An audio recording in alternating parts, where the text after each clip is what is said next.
Well, happy Friday, my friends. I hope you guys are having a great day wherever you are in the world. I appreciate you guys being here. This is going to be a lot of fun. We have a great show for you today. All the way from France, we're going to have Scott Tips on the show. This is going to be a really important show for all of us to learn more about and to listen to, because we're going to be talking about Codex Alimentarius, health freedom, what it means to be able to have your food labeled correctly, vaccines, GMOs, cancers, all kinds of interesting topics that we're going to be talking with Scott Tips about. He's so we'll introduce him in just a second. This is episode 642. So if you guys want to grab the show notes, everything is available at extremehealthradio.com/642. And I will do my best to take some show notes for you and put any relevant links there so that you guys can check them out if you're listening on a podcast at a later date. If you're just new to our show, we do broadcast live 3 days a week. We just recently moved to live shows about maybe 6 months ago, and it's a lot of fun. And I encourage you guys to come over and join us on YouTube. We broadcast every Monday, Wednesday. Whoops, let me turn that off. Technical issues. We broadcast every Monday, Wednesday, Friday at 10:45 a.m.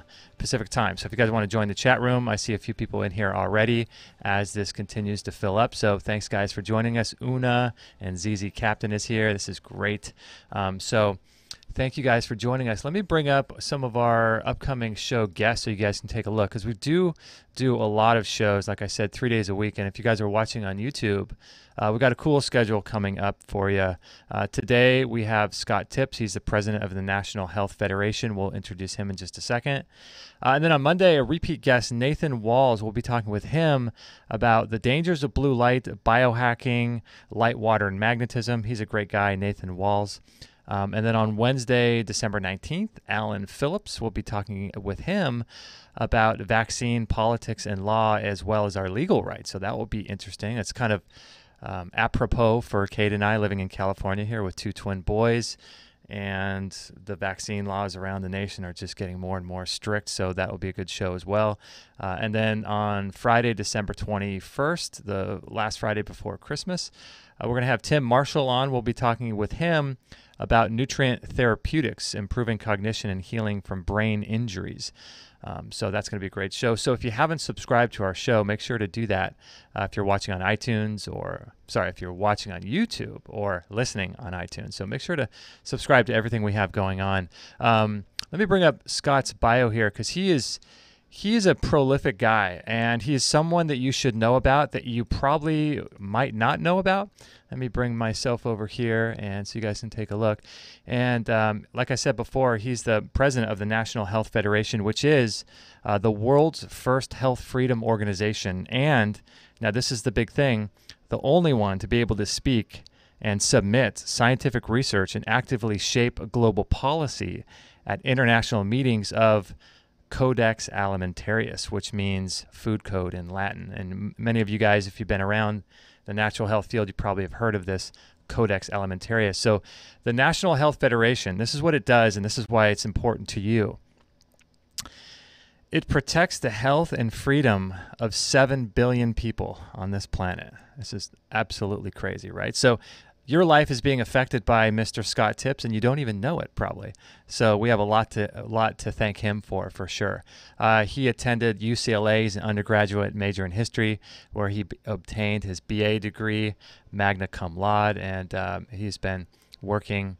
Well, today he's in Paris, France, but he's been working in this field that he's in now for the last 30 years or more, I should say. So let me turn his microphone up and bring him in. This is a great connection that we have with Scott in France, and so let me introduce him here. Scott, how are you doing today? Hi, Justin. It's I'm fine, thanks. It's a little uncanny with this lag in between my speaking and the voice, or at least the picture responding. So it's a little that's okay. There, that's other okay. than that, I'm fine. That's great. Yeah. So you are in France right now. What time is it over there right now? Well, let's see. It's almost 8 o'clock, almost 8 p.m., I should say. And I already had dinner, and I normally would be eating about this time, but I ate early so I could do your program. And so here I am. All is quiet. There's no snow on the ground. It's just very cold outside. And the yellow vests have sort of impeded my movement through France yesterday, but Oh, I'm really? here, and this is all is good now. Wow. So what happened yesterday? You said they impeded your movement through France? Right. I was on the auto route, and the traffic on the auto route came to, I wouldn't say a screeching halt, but at least it came to a halt. Hmm. And then it took maybe an hour to go about 2 kilometers, which is a little over a mile and a half. And it was very slow. So I ended up exiting off the freeway, going on surface streets for a more than considerable period of time, and then getting back onto the auto route so I could continue on. But this is what they've been doing since, gosh, about the middle of November, I think it is. In any event, they've been doing this for some time. Yes, November 16th or 17th was the first time they launched a strike. And Wow.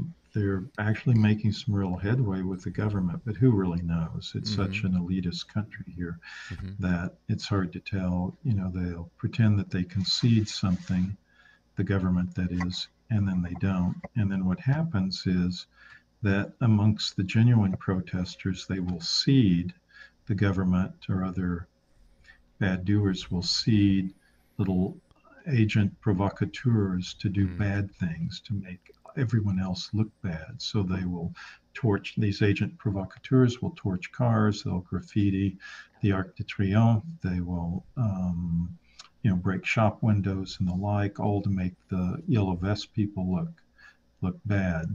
Now, I have to say, I wasn't happy with the yellow vest people that I had to be stuck in traffic for that period of time, Hmm. but I can understand a lot of their frustration. It's just, it really is a hodgepodge of grievances. So you could have people who are really not liking the taxes, but then you have others who want to get hand fed by the welfare system here. So, it's a little inconsistent what they want, but they clearly have some grievances, Hmm. and they're going to be heard. And they have the history lesson of having thrown out de Gaulle, in Hmm. 68 with the student riots in 68. Hmm. So, let alone previous events in French history. So they know that at least history is on their side.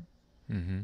Yeah, it's fascinating, So, this whole health field. A lot of times when I talk about this, it's fascinating to me that when you get involved in the world of health freedom and things, or just natural alternative health in general, you start realizing how deep all of this stuff goes, whether it's spirituality or it's politics or history or anything like this, and especially with the work that you're doing. And many of us have heard about Codex Alimentarius over the years. I've heard about it since I first got involved in natural health in the early 2000s, and I've heard about it right away. And you do a lot of work with that. That's the main majority of your work, it seems like, in recent years. Explain to people what Codex Alimentarius is if they're unfamiliar, and how you guys are able to work within that sort of system, and help and be working for the greater good of most of the population. well, thanks for that. I appreciate the last remark. And Codex Alimentarius is, as you had mentioned, Latin for food code. And the Codex Alimentarius Commission was created under the auspices of the Food and Agriculture Organization and the World Health Organization back in, it actually was from 1961 to 1963, but let's just say 1963. So they've been around about 55 years. And their stated goal is actually a very noble one, that is to protect the consumer, to eliminate international barriers to trade in food, and both of which NHF agrees with these goals. Mm-hmm. The goal that we don't agree with is that it's to protect the profits of the big corporations and to make the government bureaucrats feel good about themselves for hurting people. We don't agree with those purposes, and indeed, that's what is happened to Codex over the years, still does some good things. It's not a monolithic entity. You know, some people seem to think there's this monolithic black box body of law or regulation or whatever they want to call it that is handed down by Codex, but it's not. It's a whole basket full of standards and guidelines that some have been long since adopted by the Commission, I mean, 20, 30 years ago, 40 years ago. Others are in the process of being adopted. Others haven't even been dreamed of. And so what we're looking at, it's more likely, it's more like, say, freeway traffic. You know, some cars have just left home and are starting on their trip. Others are just pulling into the garage and have arrived. And if you think of the standards and guidelines that Codex is adopting through this 8-step process, then you will get a better understanding that it's not just some monolithic entity that has one, you know, complete body of law, but instead has standards and guidelines that are intended to just guide the various member states who are there. And what you have is you have member states from literally Albania to Zimbabwe who attend, and usually the representatives of the countries. The United States is represented by the FDA and the U.S. Department of Agriculture, depending upon the committee. And it's all the FDA or USDA type bureaucrats that from the other countries who are there as well. Mm-hmm. So you can see there's not a huge interest in health freedom. Indeed, there's not a huge amount of interest in health in general, although they think they do. But they're usually stuck in the science of maybe 30 or 40 years ago.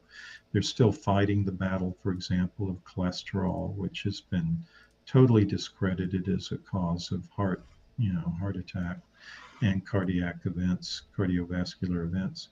So they're usually fighting the last war, and it's not even really the last war. It's like the war before the last war. But we're very fortunate because there are some country delegates, and you would be surprised at which ones, who are really on top of the science and really speak out.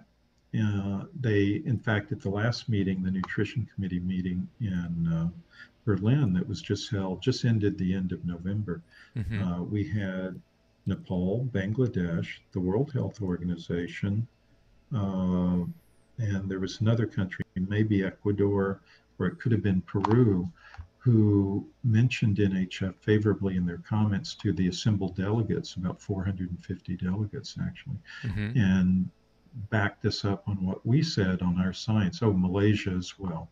Malaysia is generally quite on top of things, and you'd be surprised to hear that Iran is a lot of times, not always, but often. That's interesting. And so, yes, they've actually taken a very pro-consumer, pro-health stance many a time. And then it's sort of hit or miss, but the EU, the European Union does, and its member states, at least on the contaminants issues and toxins in foods, as does Russia. Russia is quite good on that subject as well. So you have these member states there. And then where does NHF come in this whole scheme of things? Well, the Codex will accredit certain international non-governmental organizations, which identifies NHF, of course. They will accredit them to participate at these meetings and to take part and to speak out, as you already mentioned, to submit written documents. We can interact in real time with the delegates who are there. And indeed, that's what we've been doing for about how many years now? 15, 16 years now. But we've been attending Codex meetings for about 20 years, but not as an accredited INGO. Before, for example, I attended 2 Codex meetings as a member of the U.S. delegate. And anyone listening here to this program or watching it can apply to be on the U.S. delegation or their respective country delegation. If you're accepted, though, you're required to sign a document. It's like a contract. It says, I, Scott Tips, agree that I will not lobby another country to take a position at Codex that's contrary to that taken by the United States government. Hmm. So your hands are tied at these meetings. You can't really speak out. The only thing you can do, you're like sitting there like a bump on a log, basically. Right. But what you can do is at the U.S. delegation meeting, which is usually the bright and early Monday morning before the regular meetings start, and Uh-huh. these are usually week-long meetings. You can voice your opinion to the FDA delegate, who will, of course, promptly disregard it. Right. I've never seen it with, except one exception, I've never seen a U.S. delegate adhere to anything that we said or a consumer group said. Yes, the industry definitely, but us, no. Interesting. And so it was actually by the grace of God that I got kicked out of the U.S. delegation the second year that I Hmm. was going, or I'm sorry, the start of the third year. And it forced me to apply for accreditation for NHF. And I'm Hmm. so glad that I did. And it was just at the right time. If someone were to apply today, they'd probably not get it because they kind of closed the door, pulled up the ladder, and really aren't taking too many more people. But it just happened in that year, 2002, Uh-huh. to kind of fall between the cracks. No one was paying attention to what we were, who we were really, Uh-huh. and they let us in. About 5 years after that, they tried to kick us out, but I convinced them that they would be making a mistake, and they let us in. And we've been in ever since, and we've been an irritant in their side. So, Yeah. answering the last part of your remark, what we do is we're very outspoken. We don't always win, but we have had a large number of wins in the last 10 years Hmm. at Codex. And that has been quite good. It Yeah. started with our victory. Just interrupt me because I could go Yeah, no, on I a wanted to ask. monologue. Yeah, I wanted to ask you, Scott. I like to ask a lot of questions, so I'm curious. This must be a really tricky situation for you because, like you said, they tried to kick you out, but since you haven't been kicked out, you've remained, in your words, a thorn in their side.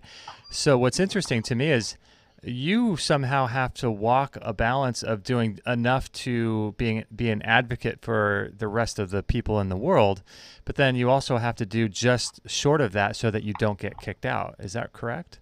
Must be difficult. Yeah, you're really right, and you hit the nail on the head, Justin. That's exactly right. So um, it's a little hard to explain, but we aren't diplomatic, that's for sure.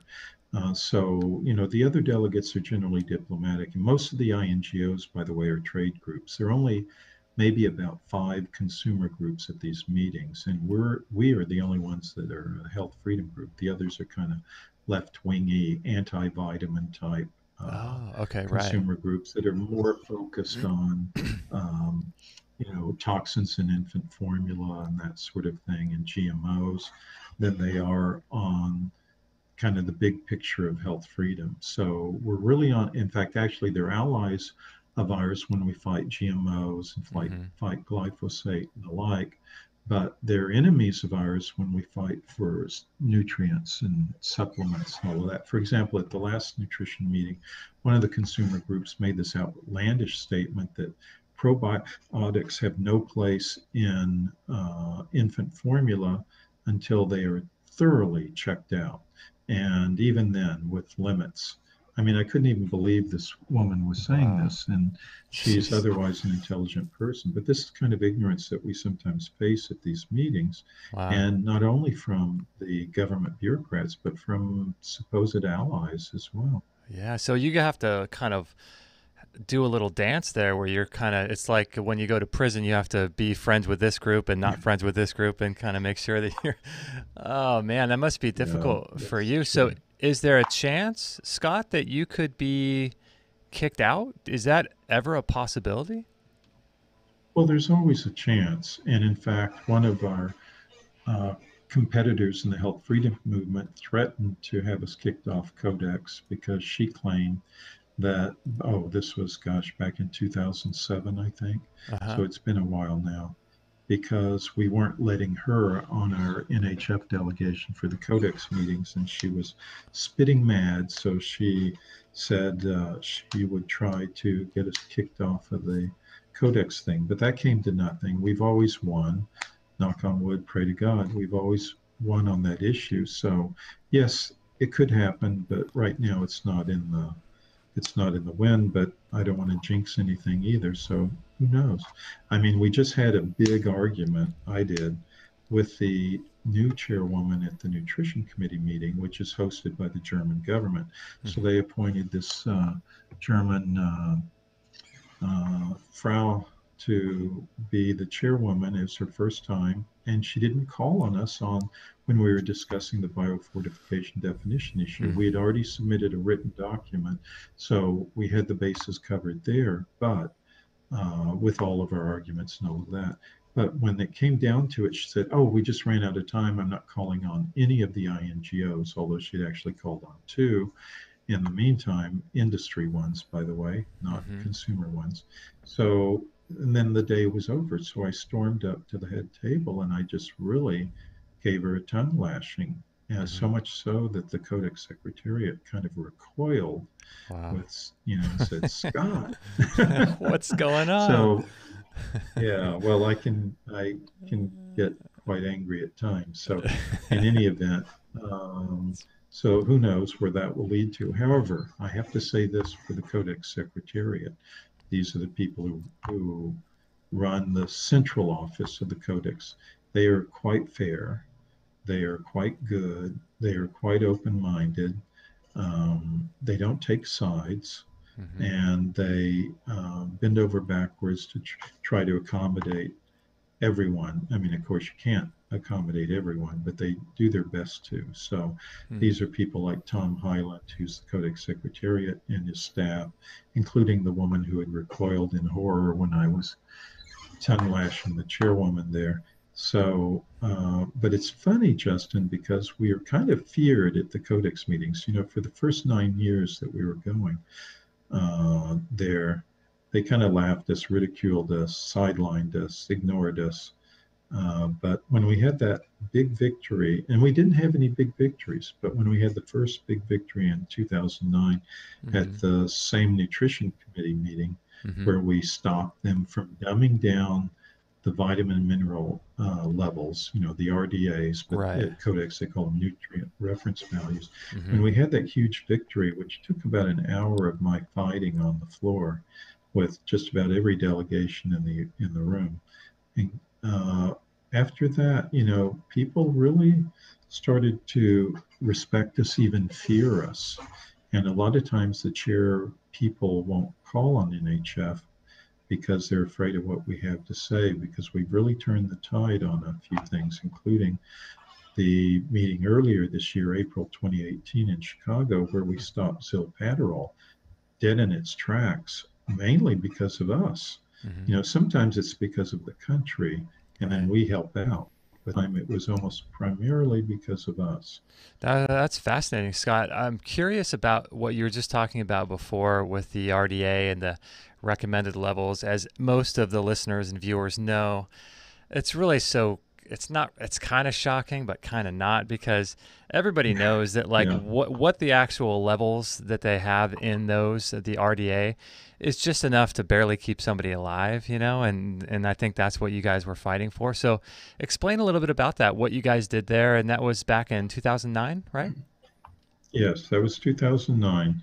The Australian delegation, who's god awful on any issue of health, and they always have been, had introduced a document to, as the, I don't want to get into the details, but anyway, had introduced a document that was setting the nutrient reference values, and I'll just call them the NRVs, for everything from vitamin C through vitamin A, the B vitamins, D, the important minerals, well, they're all important, but magnesium, calcium, selenium, and the like.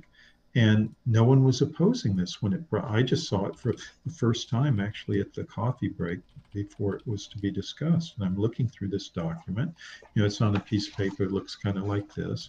And I was looking through the document, and seeing that they were reducing vitamin C from an already abysmally low 60 milligrams a day down to 45 milligrams a day. They were reducing um, all the B vitamins except for folic acid. They're reducing them from around 22% to 66%. They were reducing magnesium from 300 milligrams a day to 240 a day. At the same time, which anyone who knows nutrition knows this is incredibly stupid, they were bumping up calcium from 800 milligrams to 1,000 milligrams a day. Oh my You don't want goodness. to do that. You want magnesium to be in balance with calcium, otherwise you get calcification of the arteries, get Right. wrinkles in your skin. You need enough Yeah. magnesium, D3 and K2, to Mm-hmm. help mobilize the calcium out of the soft tissue and put it in the hard tissue, like your teeth, your bones, Uh-huh. where it belongs.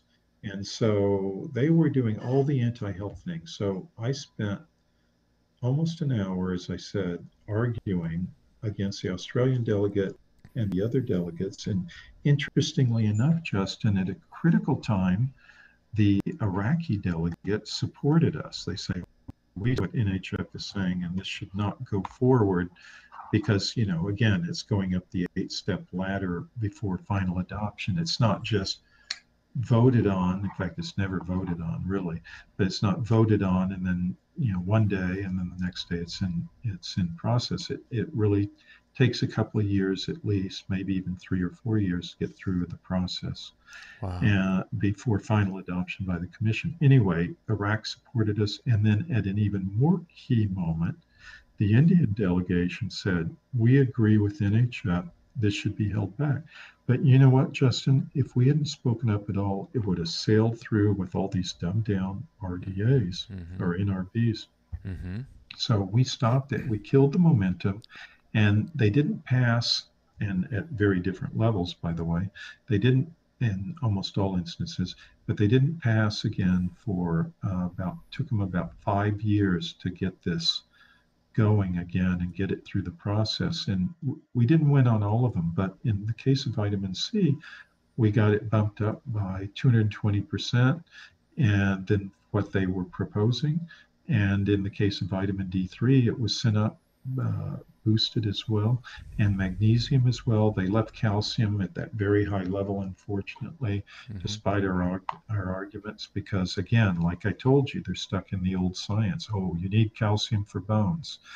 That's ridiculous. Calcium alone for bones is going to harm you more than it will help you. Mm-hmm. And especially in women, if you don't have estrogen to grab onto it, that calcium just goes right through you, or Mm-hmm. it settles in the soft tissue and gives you wrinkles and gives Mm-hmm. you calcification in the arteries. So Anyway, Scott, uh, how does this trickle down to us? So if the RDAs are changed, if they are changed, lowered, or increased in some way, how does this make its way into the food industry?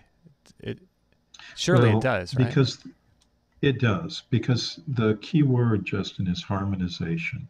Okay. The They're trying to harmonize every country's standards to this global standard. And Uh-huh. indeed, the FDA, in accord and in alignment with the Codex standards, has already started, and you may have noticed this, they've already started changing some of the RDAs for nutrients and the way they're designated. For example, now for vitamin A and vitamin D, Mm-hmm. they want them designated on the labels in micrograms instead of international units, which we used for decades. Right. And Codex standard calls for it to be designated in micrograms, not international units. So you can see there's already an alignment, a harmonization, so to speak, Mm-hmm. between the FDA, in our case, that is, but it also applies in Health Canada, also applies with the MHRA in the UK and the other agencies in other countries. Some adopt it more quickly than others. It's a little tougher in the US because of the Dietary Supplement Health and Education Act of 1994, which puts some brakes on what the FDA can do. But having said that, yeah, you see it in those forms, you see it in the levels of nutrients and so on. And why this is important as well is because, well, you and I know that if you just get 45 milligrams of vitamin C, that's not enough. I mean, so we don't care if it says on the label 100% RDA or 100% nutrient reference value. That's meaningless to us. You and I, and most of the viewers of this program, will look at the hard numbers and we'll say 45 milligrams. I need a heck of a lot more than that. Right. The problem is that that's you and me, but most of the population isn't doing that. They'll look at the RDA, 100% from drinking Tang. Boy, I'm good to go. I don't need any more. And they think because it says 100%, that's all they need. And it's really a far cry from optimal health. It's like you were saying at the beginning, Justin, and you were dead on right, that there's the kind of nutrition that just sort of keeps one foot out of the grave, keeps us barely limping along. And that's what they're trying to subject us to, when in fact, we need the optimal health. We need the kind that nourishes us and keeps us from getting cancer, that keeps us from dying prematurely and the like. You know, it's kind of a triage system where the nutrients fall into place. And if your body only has certain level of nutrients, the organs that are going to keep you alive for the next 30 minutes, hour, 2 hours, 3 hours, they have first call on that, because that's what keeps you going for the next short period of time. And that's only if you have those suboptimal levels of nutrients. But if you've been optimally applying the nutrition, that is with a good diet, with supplements and the like, then it fills up the next tier that then keeps you going for, a few years. You may not get rheumatism, next year or the year after. You'll eventually get it, but at least it's staving that off. And then if you really go with optimal nutrition, it'll fill up the third tier, and that's what helps keep you from getting cancer, keeps you going even longer. So if you look at it as a triage system, you can see very clearly that the organs in your body that first call on things are just the short-term kind of situation. Keeps you breathing, keeps your feet moving, that's about it. But what we're asking for, what NHF is asking for at these meetings, isn't that. We are arguing for optimal nutrition. We always have and we always will. And that's where our fight is with a lot of these people there. Yeah. I hope you guys are enjoying this show with Scott Tips, the president of the National Health Federation. If you guys have any questions, I think what we'll do after the break here is we'll take some questions from the chat room. So if you are watching on YouTube, make sure to ask your questions in all caps, and that way I can see that it is a question. And let me bring up his website here. I highly recommend supporting the work that they do, because like I was saying before, whether you know it or not, Scott and his organization is actually working for you, and you may not even know it because they're attending these conferences. And like we were saying before, they're one of the only ones, one of the only organizations that is able to submit documents and talk in real time and help fight for your health freedom. So this is a really, really awesome organization that he is the president of. And his website, again, is thenhf.com. And it's I'll put it on the show links too for this particular page. And, it kind of reminds me of something that we were talking about a few years ago with Dr. Andrew Saul, who was on the show. And we were talking with him about high dose vitamin C therapy and, for uses in cases like cancer and colds and flus, and he was talking about doing 1,000 milligrams every 15 minutes orally, preferably in a liposomal form so that your body can absorb it. But this is the kind of stuff I think maybe after the break I want to ask Scott about what the long-term plan is for Codex, as well as is there ever going to be a point where I've been hearing some things in the UK where now you need to get a prescription from your doctor for vitamin C. So maybe we'll talk to him about, is this a possibility for our future? And so after the break, we'll bring that up to him. And speaking of nutrition and high-level nutrition, I want to share with you guys some of this colostrum that we have been using with our kids, and we take it ourselves. Let me just play this little video from Mr. Daniel Vitalis from Surthrival, and he has got an amazing colostrum. So let's play this video here.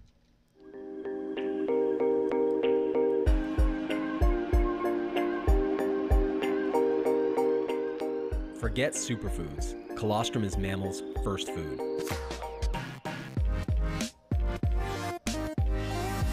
containing the essential building blocks for growth, gut integrity, and immune health. Often referred to as liquid gold, colostrum is known to balance immune function, support digestive health, and increase endurance and lean muscle mass. Colostrum's naturally balanced and living nutrition, which supplies growth and immune factors, is a delicious dose of restoration that's easy to use in powder or capsule form. Clean, conscientious, tested antibiotic-free, and produced in a U.S. GMP certified facility, it's your first food for second chances. Yeah, we're just a big fan of this colostrum. We've been on it for years, promoting it for years, and it's just really amazing stuff. And let me bring up this little thing here, a little tidbit for you guys to take a look at with regards to colostrum. It's pretty cool. If you start looking into what it does for the human body, it's incredible for digestive health, like helping to heal and to seal the inner lining of your gut. It's really incredible for your immune system, and it has a ton of different immune modulating factors. It's like Daniel was saying right there, it's mammals' first food. Incredible for gut health, incredible for your immune system. And, like it says here, women who drink 3 or more glasses of milk per day have 60% increase for developing a hip fracture. So it goes on, colostrum, like it says here in Truth About Cancer, bovine colostrum from cows activates the production of GCMAF in the human body, which repairs tissue and supports the immune system in preventing infection. This includes the growth and spread of cancer. So we can't make a claim here like colostrum cures cancer or anything like that. But what we can do is say that it is really, really beneficial for helping to modulate and improve both arms of your immune system. It's incredibly anti-inflammatory, it says here. It helps provide relief from allergies. It helps, I didn't know this, it actually helps in treating Alzheimer's disease and cognitive disorders. I didn't even know that. It's interesting. So colostrum is really, really a tremendous superfood, and it's something we take every day. And Daniel Vitalis is it's raw, it's 100% organic, it's 100% grass-fed cows. The calves make sure that they get their amount first before the colostrum is sort of procured. So, Surthrival is really doing a lot of great stuff. They're working with Dr. Anthony Kleinschmidt, who sources the colostrum for them. And it's just really, really high quality stuff here. So make sure to check out the colostrum. It's available in our store if you guys want to check it out. It's available under the Surthrival aspect, or the Surthrival sort of product of our store. They also sell the bee pollen, the elk velvet antler, the shaga mushrooms, the reishi mushrooms, the dual extraction mushrooms. So it's really, really a great suite of products that Daniel Vitalis has over there. And speaking of other great products too, one of the things that's so funny, when we feed our dogs and feed our kids, we're giving them all of these amazing supplements. Of course, the kids are getting mostly breast milk, almost 100% breast milk, but we're adding colostrum to that, and we're just adding Intramax to that, adding all kinds of cool stuff. And when we feed our dogs too, it's the same way. We give them raw dog food. And so let me play this little clip here from Robert Mueller, who's the owner of Barf World. So check this out. It's pretty cool. Did you know that conventional dog food contains antibiotics, herbicides, pesticides, ground up carcasses from roadkill subjected to high heat processing, artificial colors, chemical preservatives, way too many carbohydrates, genetically modified corn syrups, indigestible grains, and a lack of moisture content in the dry kibble? Obviously, this can lead to health conditions like diabetes, itchy skin, teeth and gum problems, liver damage, obesity, behavioral issues, pancreatic problems, and even cancer. That's why we recommend the Barf Diet, which is the biologically appropriate raw food diet from Barf World. Their unprocessed raw meats contain bone, organ meats, vitamins, and minerals that are loaded with enzymes. Barf World founder Robert Mueller explains more. Sure, I don't have to convince you on the damage that's caused by high heat to food. So as a result, we see many skin disorders, a lot of arthritis, obesity, heart disease, cancers. I mean, it's just rampant. The vet clinics are just full of these conditions.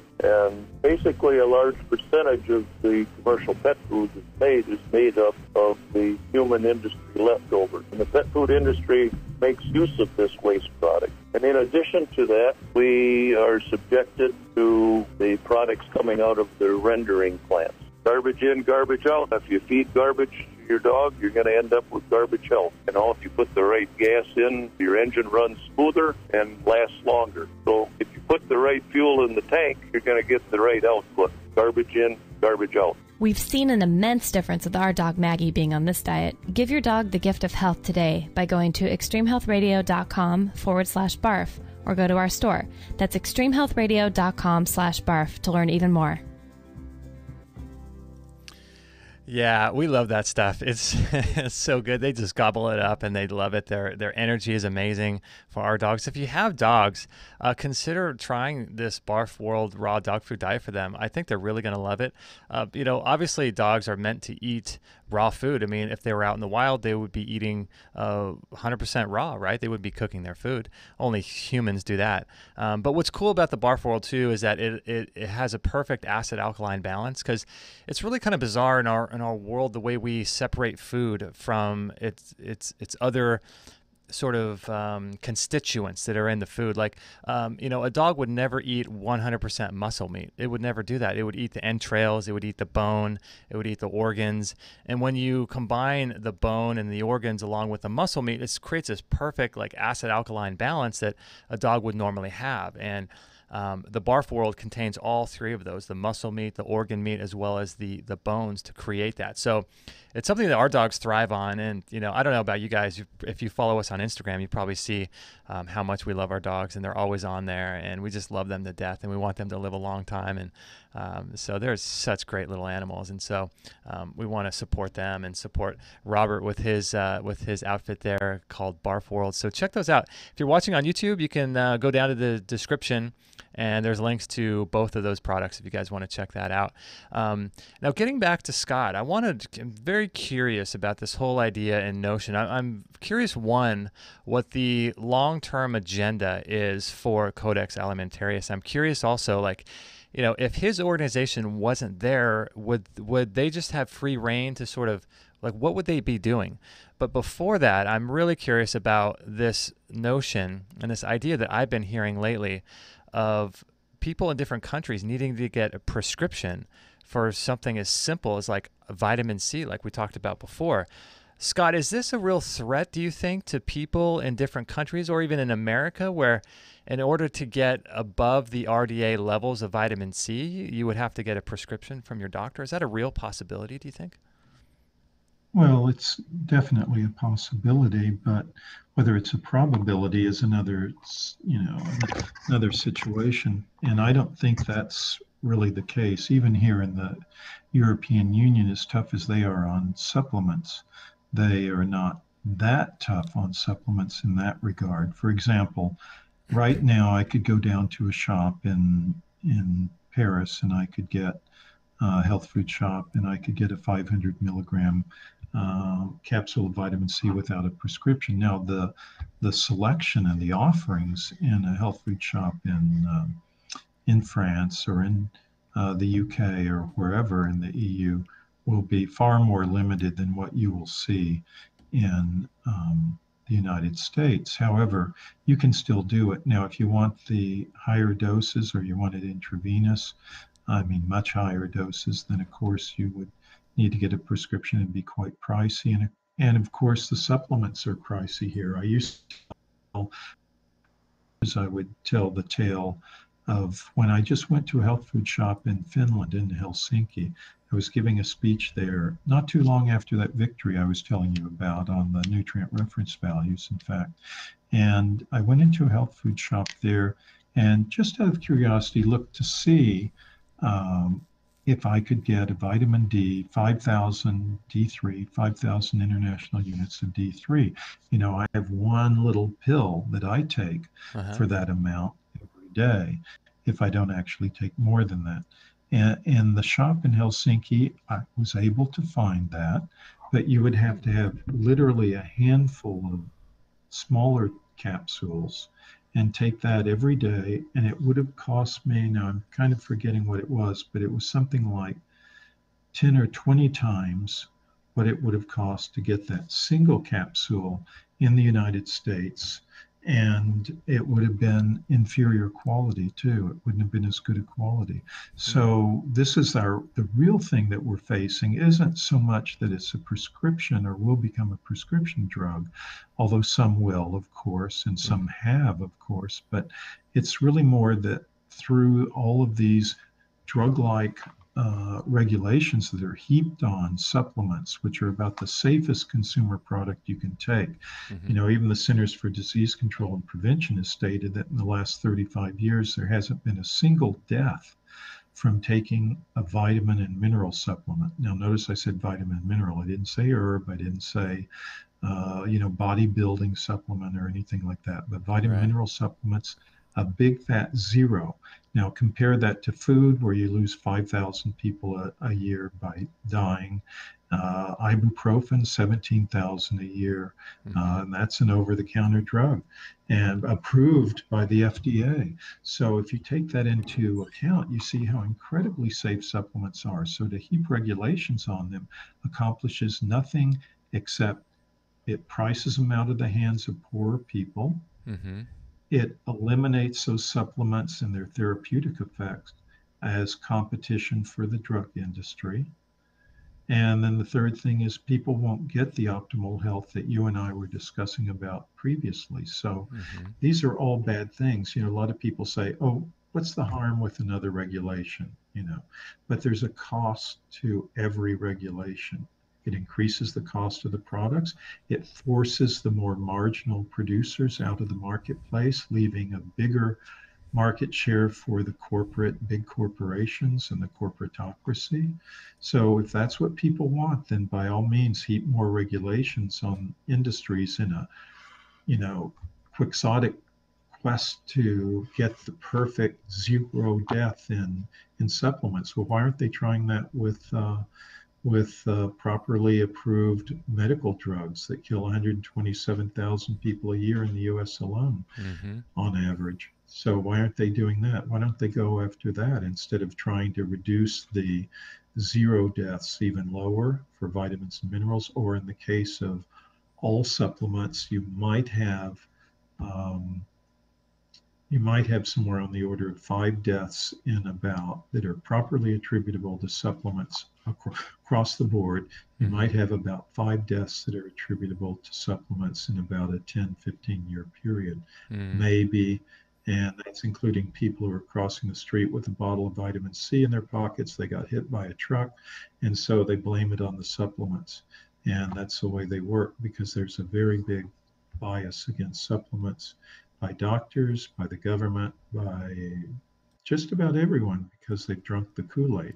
So it's interesting to see that in spite of this, more than half of Americans take supplements, although a lot of it's like the Centrum or Fred Flintstone type vitamins and aren't the really great ones. So Right. Yeah, it's interesting too, like the way they sort of go about doing and carrying out their, whatever their plan is, because if they came right out and just made it either illegal to get vitamin C or that you need a prescription, it would be too obvious. But if you're going to sort of work within the confines of those 3 parameters that you were just saying, it kind of just becomes a slowly making it more and more difficult or more expensive or less effective. And so just by putting these barriers, it's sort of like, if they're going to tie certain things to, like they'll tie certain things to the benefits and privileges that we get, like a driver's license or a passport or something. And you can't, get your kid in a school because, it's not tied to your driver's license. And so they kind of tie all this stuff together and just make it more difficult, it seems, and rather than come right out and take it away from you. True. Right? Yeah, that's their preferred way to do it. And then you'll just see as they heap more and more drug-like regulations on something that doesn't need, in fact, shouldn't be regulated like a drug, then it just gets priced out of the hands of ordinary people. Only the rich will be able to afford it, at least at the therapeutic levels that we need to take them. Yeah, there's a interesting question with regards to this in the chat room from Aditium Sanctuary. It says here, But Scott, you can't get DHEA or melatonin in some countries. Might this be a possibility, or might this happen in the U.S.? That's kind of what I was just saying, and I think you kind of just answered that. They're kind of just making it more difficult, right?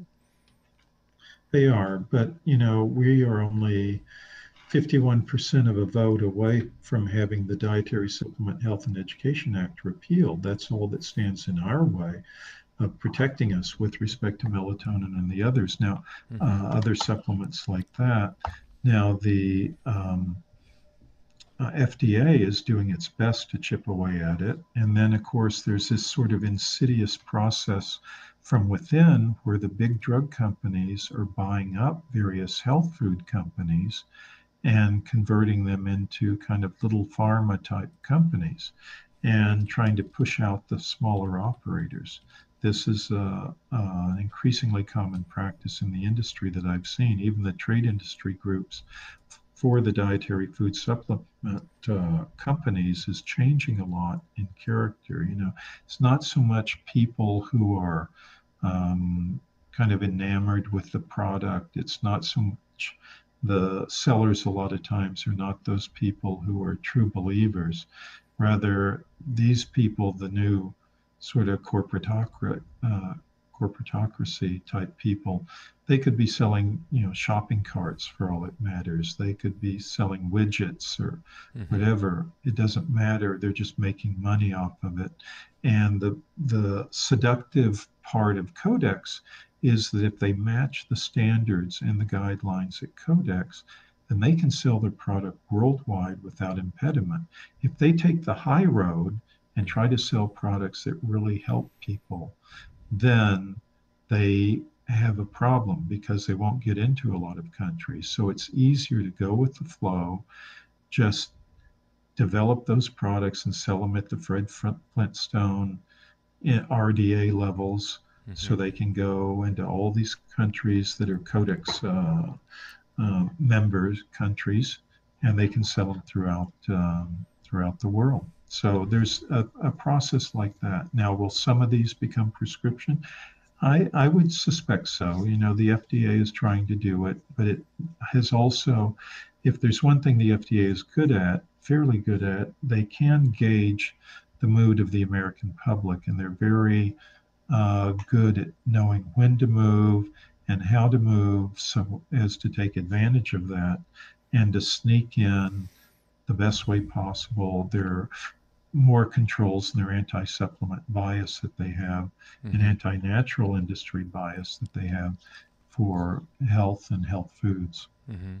So, Scott, what do you think the overall agenda is with Codex? Like, I think it was set up in the 50s, and from my understanding, and so, like you said at the beginning of the show, some of their original intentions were quite noble, but now it's sort of getting into this kind of weird stuff that you're fighting against. What is the intention? Like, if you guys weren't around, what would they be doing? Like, where would they be going as an organization, and what they're trying to do, do you think?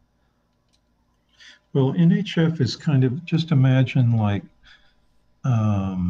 maybe a football analogy, that the quarterback has the ball and he's running down the field, and NHF has tackled this guy, and instead of just running freely, he's kind of dragging us down the field at a much slower pace, and he may even fall at some point, but certainly isn't making the headway that he would without us being dragged along behind him. That's kind of one way that we can be looked at there. The other way is at certain times we've actually blocked and kept things from going forward.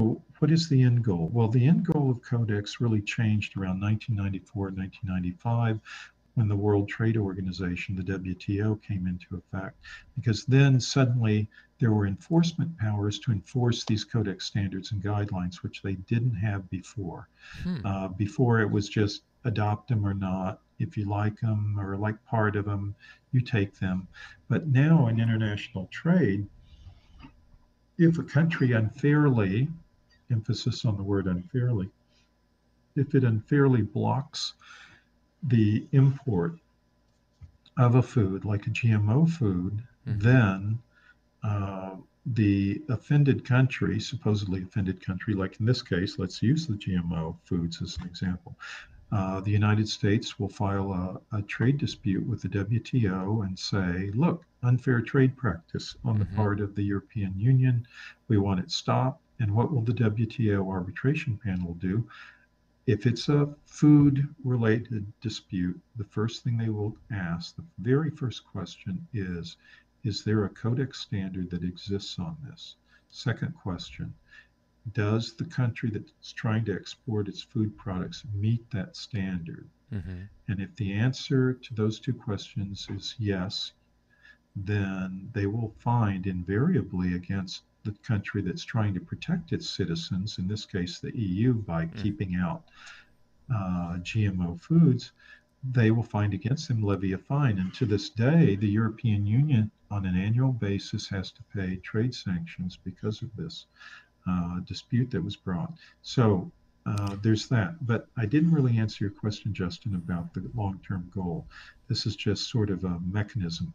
So what happened is it became much more important then. So then you have to ask the question, because again, remember what I said, it's not a monolithic entity, this Codex thing. It has all these member states and the like.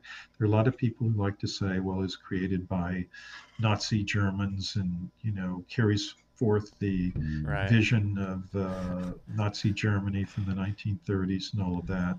Well, it makes for a nice story. And there even could be a little bit of truth to it. But the fact of the matter is, it really doesn't, it's not a driving force in Codex. What's a driving force in Codex are the various companies who are there, who exert their undue influence, and it is undue, influence through the delegations, the member states, and through their own INGOs. Like Monsanto will do this through its very nicely titled INGO called Crop Life, which is also accredited by Codex. The aspartame industry does it with the nicely labeled Calorie Control Council. You have a number of others who are there as well with these really fancy names, but those are the two that readily come to mind. And so what we see are many different goals. So you see the big corporatists trying to hijack, and actually having succeeded in many instances, the Codex mechanism, in running off with it in a different direction to protect their profits and protect their sales worldwide, even if it means people get sick and die. They use the right code words. They say we're trying to end world hunger and we're making food cheaper and all of this. And what could you possibly, NHF, have against that? Well, we don't like the fact that you're killing off people, number one. We don't like the fact that you're increasing cancer rates, number two. We don't like the fact that you're increasing heart attack rates and the like. So there are those goals. But if you look at the Codex Secretariat itself, I think they still adhere to the original noble goal. I think there are certain member states there that actually look forward to it as a, as an institution that can do some good. And so you have a mix of what the long-range goals are, but who is winning? Maybe that's the question.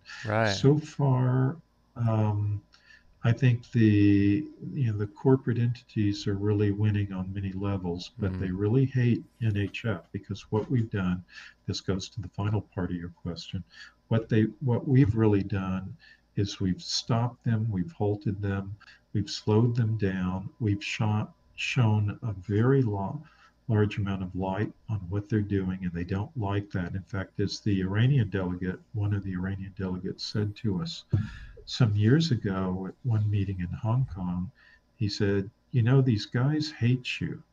And we asked, so why would they hate us? And not that we didn't necessarily know the answer, but was interested in his answer. And he said, well, because every time you open your mouths, you cost them money. And thought about that, because we speak out very differently there. We aren't so much diplomatic, we're just very direct. But of course, you hinted at before even stated outright, Justin, there are things that we have to be careful about saying. I mean, we don't say, for instance, that Codex belongs in the dustbin of history. We take the tack that Codex can be, shake out the thieves and the no-gooders and put it on the proper path, and it can do some good. And actually, this is the case. It's not a lie, but it's just going to take a lot of energy to do that. Yeah, it's so fascinating. So let me just make sure I understand this correctly. It sounds very similar to what goes on in politics and probably every other sector of society. So you have Codex itself, and that's an organization that, like we talked about before, originally started with somewhat of a noble intention. So you have that organization there. And then you have these other entities, namely giant corporations like you mentioned Monsanto or any other Kraft, whatever, big corporations. And so what they'll do is they'll set up these sort of, I guess I'm not sure how to say these front groups. Yeah. So they'll set up a front group or a council, like you see these diabetes council. You'll see this type of stuff. So they'll set up those front groups to somehow infiltrate into the organization or to get their agenda met so that their profits obviously are, continue to rise. And that's what the corporations are trying to do, much like politics, right? Infiltrate a little bit, try to get their policies to go their way so they can protect their profits. Is that kind of the big picture idea a little bit?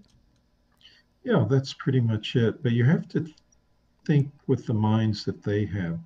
And the minds that they have, and by they, I mean the big pharmaceutical companies, especially big agricultural companies as well, is a mindset that is kind of memorial.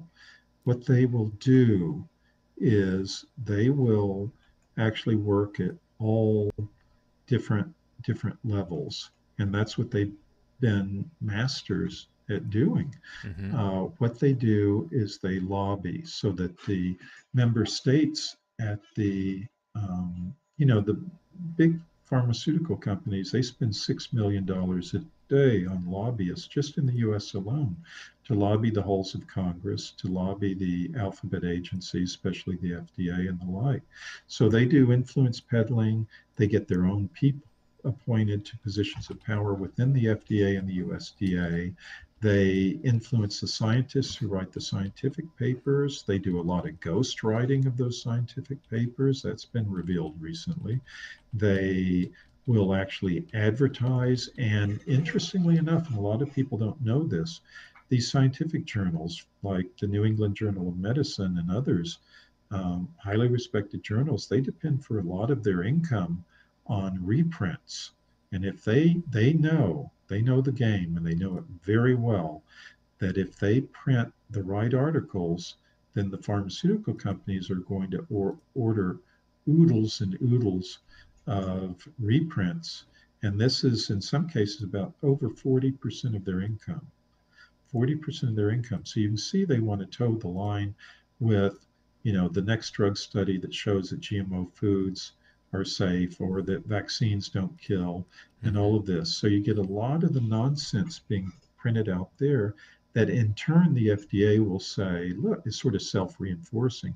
So you have the former GlaxoSmithKline executive or Monsanto executive who works with the FDA or USDA, or works in the case of the MHRA in England, which is the FDA equivalent. This is the Medicines and Healthcare Products Regulatory Agency, MHRA. And they will, of course, say, look, here's the study from that GSK just did, or actually they'll say that Princeton just did, and it shows that it's fine. Doesn't matter that it was funded by GSK underneath. Doesn't matter that it was printed in the New England Journal of Medicine, and tons of reprints were bought by the drug by GSK for that. I mean, you have it where, Dr. Marcia Engel and Dr. Richard Horton, these are former editors-in-chief of the New England Journal of Medicine and the Lancet, respectively. And they've said, I mean, I have a quote right here, the case of Dr. Richard Horton, who said, the case against science is straightforward. Much of the scientific literature, perhaps half, may be simply untrue, afflicted by studies with small sample sizes tiny effects, invalid exploratory analyses, and flagrant conflicts of interest, together with an obsession for pursuing fashionable trends of dubious importance, science has taken a turn towards darkness. And he and Dr. Angel were warning against all of this in the industry. So what you have is you have that happening. You have the creation of front groups like, these nice names like the Immunization Action Coalition to promote more vaccines by Merck and Novartis and AstraZeneca and all of that. So you have these public spirited interest groups and institutions, and at Codex you have the same thing.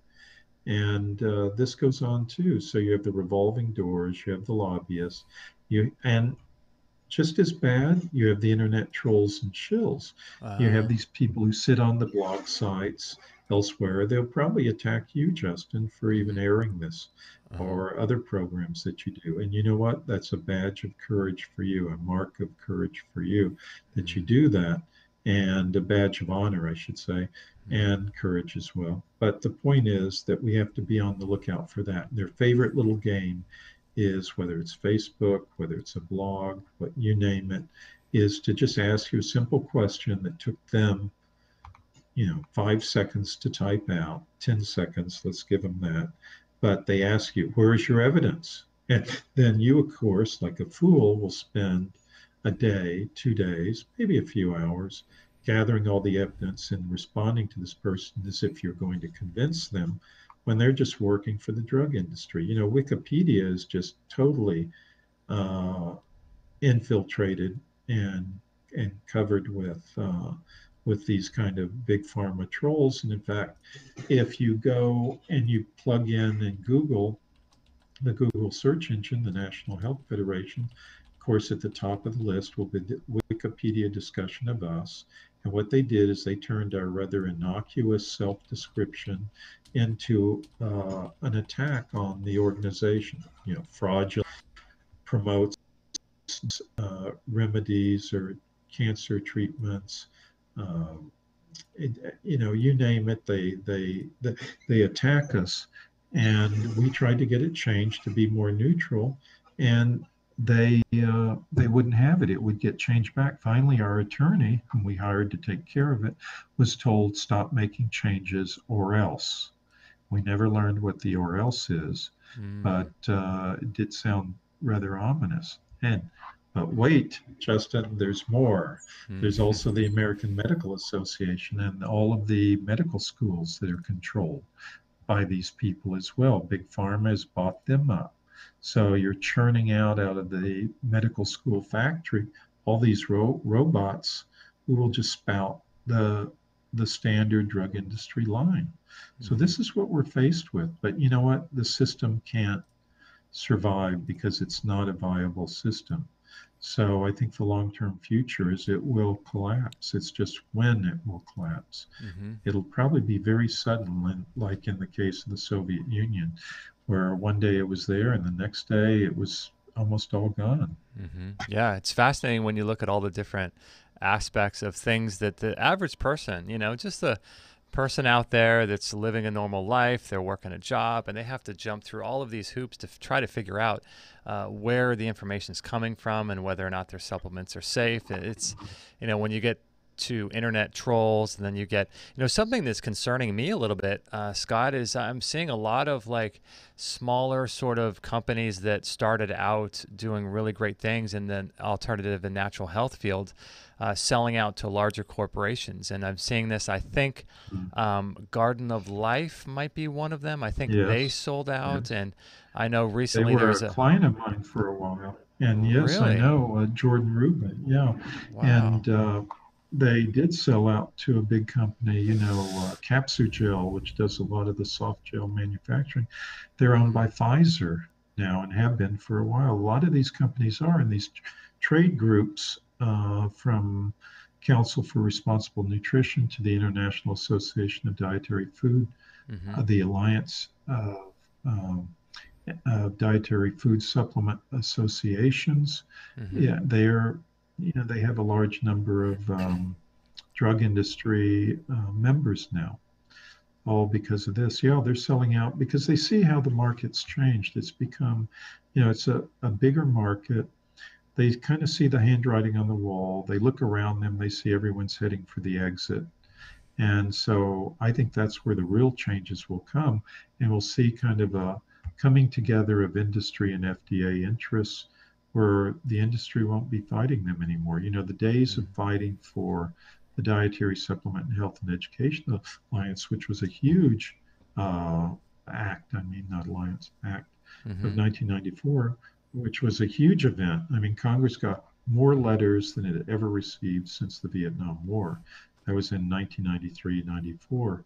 And even though, excuse me, even though the act is not a perfect one, it's just a compromise and has a lot of flaws, but it still has some good stuff in it.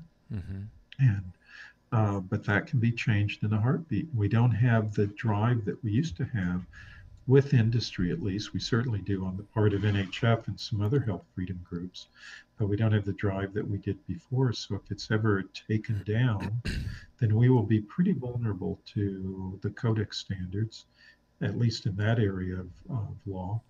And I doubt we'd ever get it back again.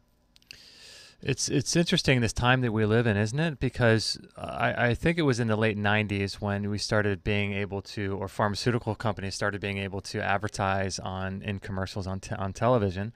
So that happened in the mid 90s. But then, what's fascinating about today's world is that we have all of this available information, like the ability for you and I to be, I'm in California, you're in France, there's people listening from all over the world. And we're able to get this information out. So information, and less people are watching TV these days. So the market is changing. People are waking up, and people are changing their thoughts and philosophies about taking medications and drugs and things like that even. And so it's a weird kind of situation that we're in, because a lot of people are waking up, but yet at the same time, it seems as though the powers that be are trying to figure out a way to stay relevant and stay somehow in control of people's ability to get food and to regulate that. It's I don't know. It's a weird situation we're living in, isn't it? It's weird times. Well, it is, and we are. It'll be definitely an interesting time for all of us as to this, but what we will see and how it will proceed. But the main thing we have to do is protect our health. And there are more and more people, as you said, Justin, just now, who have awakened to the fact that there's more out there than just what they're telling us. In fact, this month of December, as I understand it, maybe you know better, live streaming overtook broadcast viewership for the first time. Live streaming, there are more people watching live stream videos than watch it through broadcast. Wow. And this just happened this month. So the cat is out of the bag. And how do I know the cat is out of the bag? Because, look, here's the cat. No bag. And the cat is out of the bag. Look, no bag, just the cat. So the cat's out of the bag. People are knowing what the truth is, and they are waking up. And the ones who are awakened are healthier, and they are going to live longer and longer lives of healthy people than are those who are still living in the darkness, who are still blinded, who still haven't, who still watch TV basically. Yeah. So this is what's going on. But really, the cat is out of the bag. People are increasingly knowing, and it's really thanks to programs like yours, Justin. And you get the truth out to people, and this is important. And you do a real service because, for example, NHF is out there and we're getting our own message out there, but you multiply it many times, and we very much appreciate it because otherwise people wouldn't know about us. And I appreciate you putting our website up there, thenhf.com. And if I may say, I wish people would go to that website and sign up on the email list. Costs you nothing.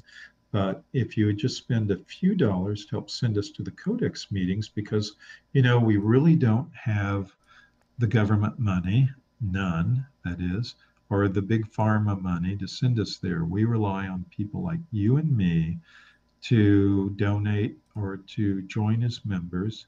And it really helps us at the meeting. It makes a tremendous difference. And it's actually kind of hard to imagine, but it's actually a way in which you, the listener, the viewer, can have a direct impact on the lives of 7 billion people worldwide. Because by giving to us, it allows us to go to these meetings and stop some of this nonsense that's going on.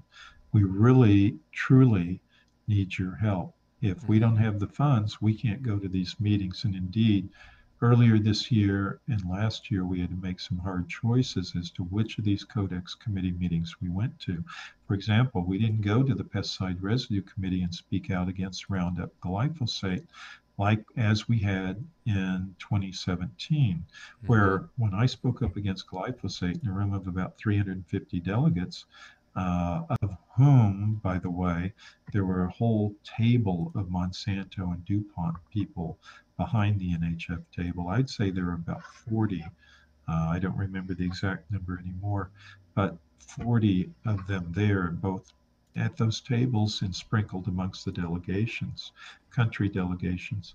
And I spoke out against glyphosate, and there was you could hear a ripple of laughter behind me from the Monsanto people. Glyphosate unsafe, glyphosate dangerous. Ha ha ha ha ha. How funny is that? Oh my Well, goodness. they won't be laughing when their children have cancer or they die of cancer from having been exposed to Roundup and the like. So these are the kind of greedy, non-thinking, soulless, really, people that we face at Codex, and we won't get there to do this and to influence others. So, these delegates, if we hadn't gone to that meeting, some of these country delegates who ended up siding with us, they would never have heard that message. All they would have heard was the echo chamber of this is good, this is safe. Monsanto has done plenty of studies that show glyphosate has no effect on the bee population, doesn't harm birds or animals, certainly doesn't harm humans. Eat away. And that's all the message they would have heard instead of our message. Now, did we make a difference at that particular meeting on that particular subject? We don't know yet. Again, as I said, it's an 8-step process, but some of these things take a while, but they do eventually, one way or the other, they will have an impact. So please help us and join and donate. Certainly sign up on the email list. Yeah. Before we started the show, this wasn't even something that was on my radar for today's show, but you mentioned GCMAF, and I'm super curious because you were sharing with me about a colleague of yours that's now in prison. Gosh, as a result of some of the things that have happened lately with that. So I'm curious if you could share a little bit about that, because I don't know much about it, the story that you were going to tell me. Yeah, well, thank you for asking, because it's actually a big story. This is a gentleman who's our NHF vice chairman. He's a British subject. His name is David Noakes, and a very capable, competent businessman, also, I would say, a philanthropist, a pioneer, and kind of a bit of a amateur historian as well, knows a lot about history. But instead of a medal, they gave him prison. Why did they do that? Well, he cured people of cancer. That's why they did it. And they claim he made money off it. Well, of course he did. He made money off of it. But he also donated a huge part of his product to poor people who couldn't afford it. And he made this product, GCMAF or GCMAF. It's a glycoprotein macrophage activating factor. The GC actually stands for globulin component, but it's a glycoprotein. It's not a synthetic pharmaceutical drug. Justin, you and I, and probably every one of your listeners, if not, then most of them, we produce small, tiny, minute quantities of GCMAP in our system as part of our immune system every day, 24/7. And so all he was doing was getting a version of it that was concentrated that would be injected into people and cure them of cancer. And it had a very high success rate. he had a 27, I think it was 27-step process, but I'm not exactly sure at the moment. Very sterile, very better than GMP. And in the case of breast cancer, they had a 75 to 80% success rate. Prostate cancer, about the same. Colon cancer, about the same. This is very high. Compare that to chemotherapy. Depending upon whether you believe the Australian study or the American study, they have chemotherapy has a success rate of 1.5% to 2.5%. So, which would you rather do? Would you rather take an injection of GCMAF with zero side effects, or would you take chemotherapy where, the side effects can include getting cancer and it has such a low efficacy? And this is what he was doing. Plus, the cost of GCMAF was a fraction. It was a 40th of the cost for chemotherapy. So you have the high success rate and all of that. So what does that add up to? It really adds up to competition. And these government agencies are nothing but enforcers, as you can well imagine, if they're controlled by the big pharmaceutical and big agricultural companies. Of course, they're going to do nothing but enforce things. Monsanto cannot make any of us go in and buy Roundup. Sure hasn't succeeded with me. But what they can do is they can take competition keep it out of the marketplace through these regulatory agencies that they control. And it's a basic principle that everyone should know by this time, certainly. And that is regulatory agencies work for the industries they are meant to control. They do not represent the consumers, generally speaking. Yes, there are exceptions, but as a rule, this is the way it is. The FDA protects the big pharmaceutical companies. It doesn't protect you and me. The USDA, the big agricultural companies, it does not protect you and me. The EPA, the same thing. When the Civil Aeronautics Board was in existence, it was protecting the airline companies, the very industry it was meant to regulate. Same thing with the Interstate Commerce Commission with the trucking industry. I mean, the list goes on. There are books written about it. And so when people say, oh, I hate the big corporations, let's give more power to the FDA. Well, they're just playing into the hands of the big corporations because that's exactly what they want. Then they have more powerful thugs to enforce their own little monopoly or market niche that they control. So we have to be very careful of that. The answer really is to diffuse power down, to get it away from the sociopaths and the psychopaths that really flock to the big centralized power that you see in these days in Washington and Brussels, in all the big capitals. You will see this. So anyway, and in the case of David Noakes, he was forced to plead guilty. He did so because the judge in the UK system, this was in London, very tough but fair-minded judge, would have had zero leniency if David, that is, had fought these charges at trial and then lost. Zero. And he had no right to a jury trial. Well, I think he had the right, but according to the judge, he didn't have the right to a jury trial.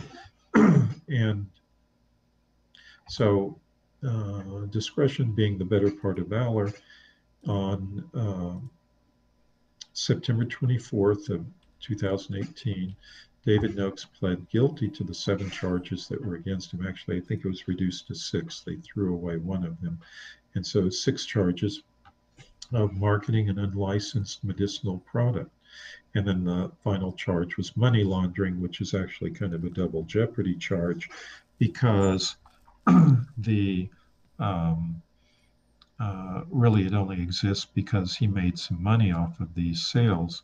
Right. And so they claimed that was money laundering. Anyway, he was sentenced on November 27th of this year. He was sentenced to a term of 12 months for the marketing charges and 3 months for the money laundering charge, giving a total of 15 months. And as we speak right now, he's sitting in a prison cell in Wandsworth Prison. And if you go to our website, please, everyone who's listening to this, even if you don't live in the UK, sign the petition. The more names we have, the merrier. Now, by no stretch of the imagination do we really think that the Queen of England's going to pardon David Noakes. However, it is a rallying point. It does show support for David. It costs you nothing to sign the petition. And who knows, there's always, a bolt from the sky that may show that we are, in fact, going to get a pardon. But the attorneys are hopeful that he will get out in 4 months for good behavior. But regardless of whether he's in or out, he still deserves a pardon. They should have given him a huge medal, frankly, but instead they gave him prison. So here he's had a high success rate. Oh, and I didn't tell you this, Justin. Treating pancreatic and liver cancer, he had 100% success rate, even stage 4 pancreatic cancer. That's supposed to be incurable. Doctors don't cure that.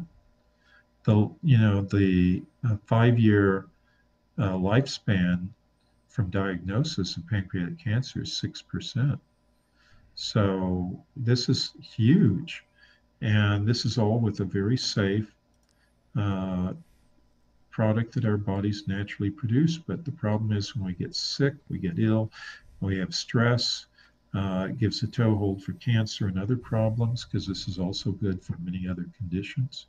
It was used by Dr. Jeffrey Bradstreet to cure or treat, and with large degree of success, let me say that rather than cure, about 30% of his autism patients, children who otherwise would have gone through their complete lives on the autistic spectrum. So this is a huge leap forward. And like I already showed you, the cat's out of the bag on GCMAF. So I don't think they will be able to hold it back. Scott, do you think is GCMAF, is that product available? Can people get access to it, or has it gone away? Well, it's a good question. If you go online, you can find it. The problem is there are a lot of products out there that say they are GCMAF and they aren't. They're just like, in one case, it's just white blood cell components.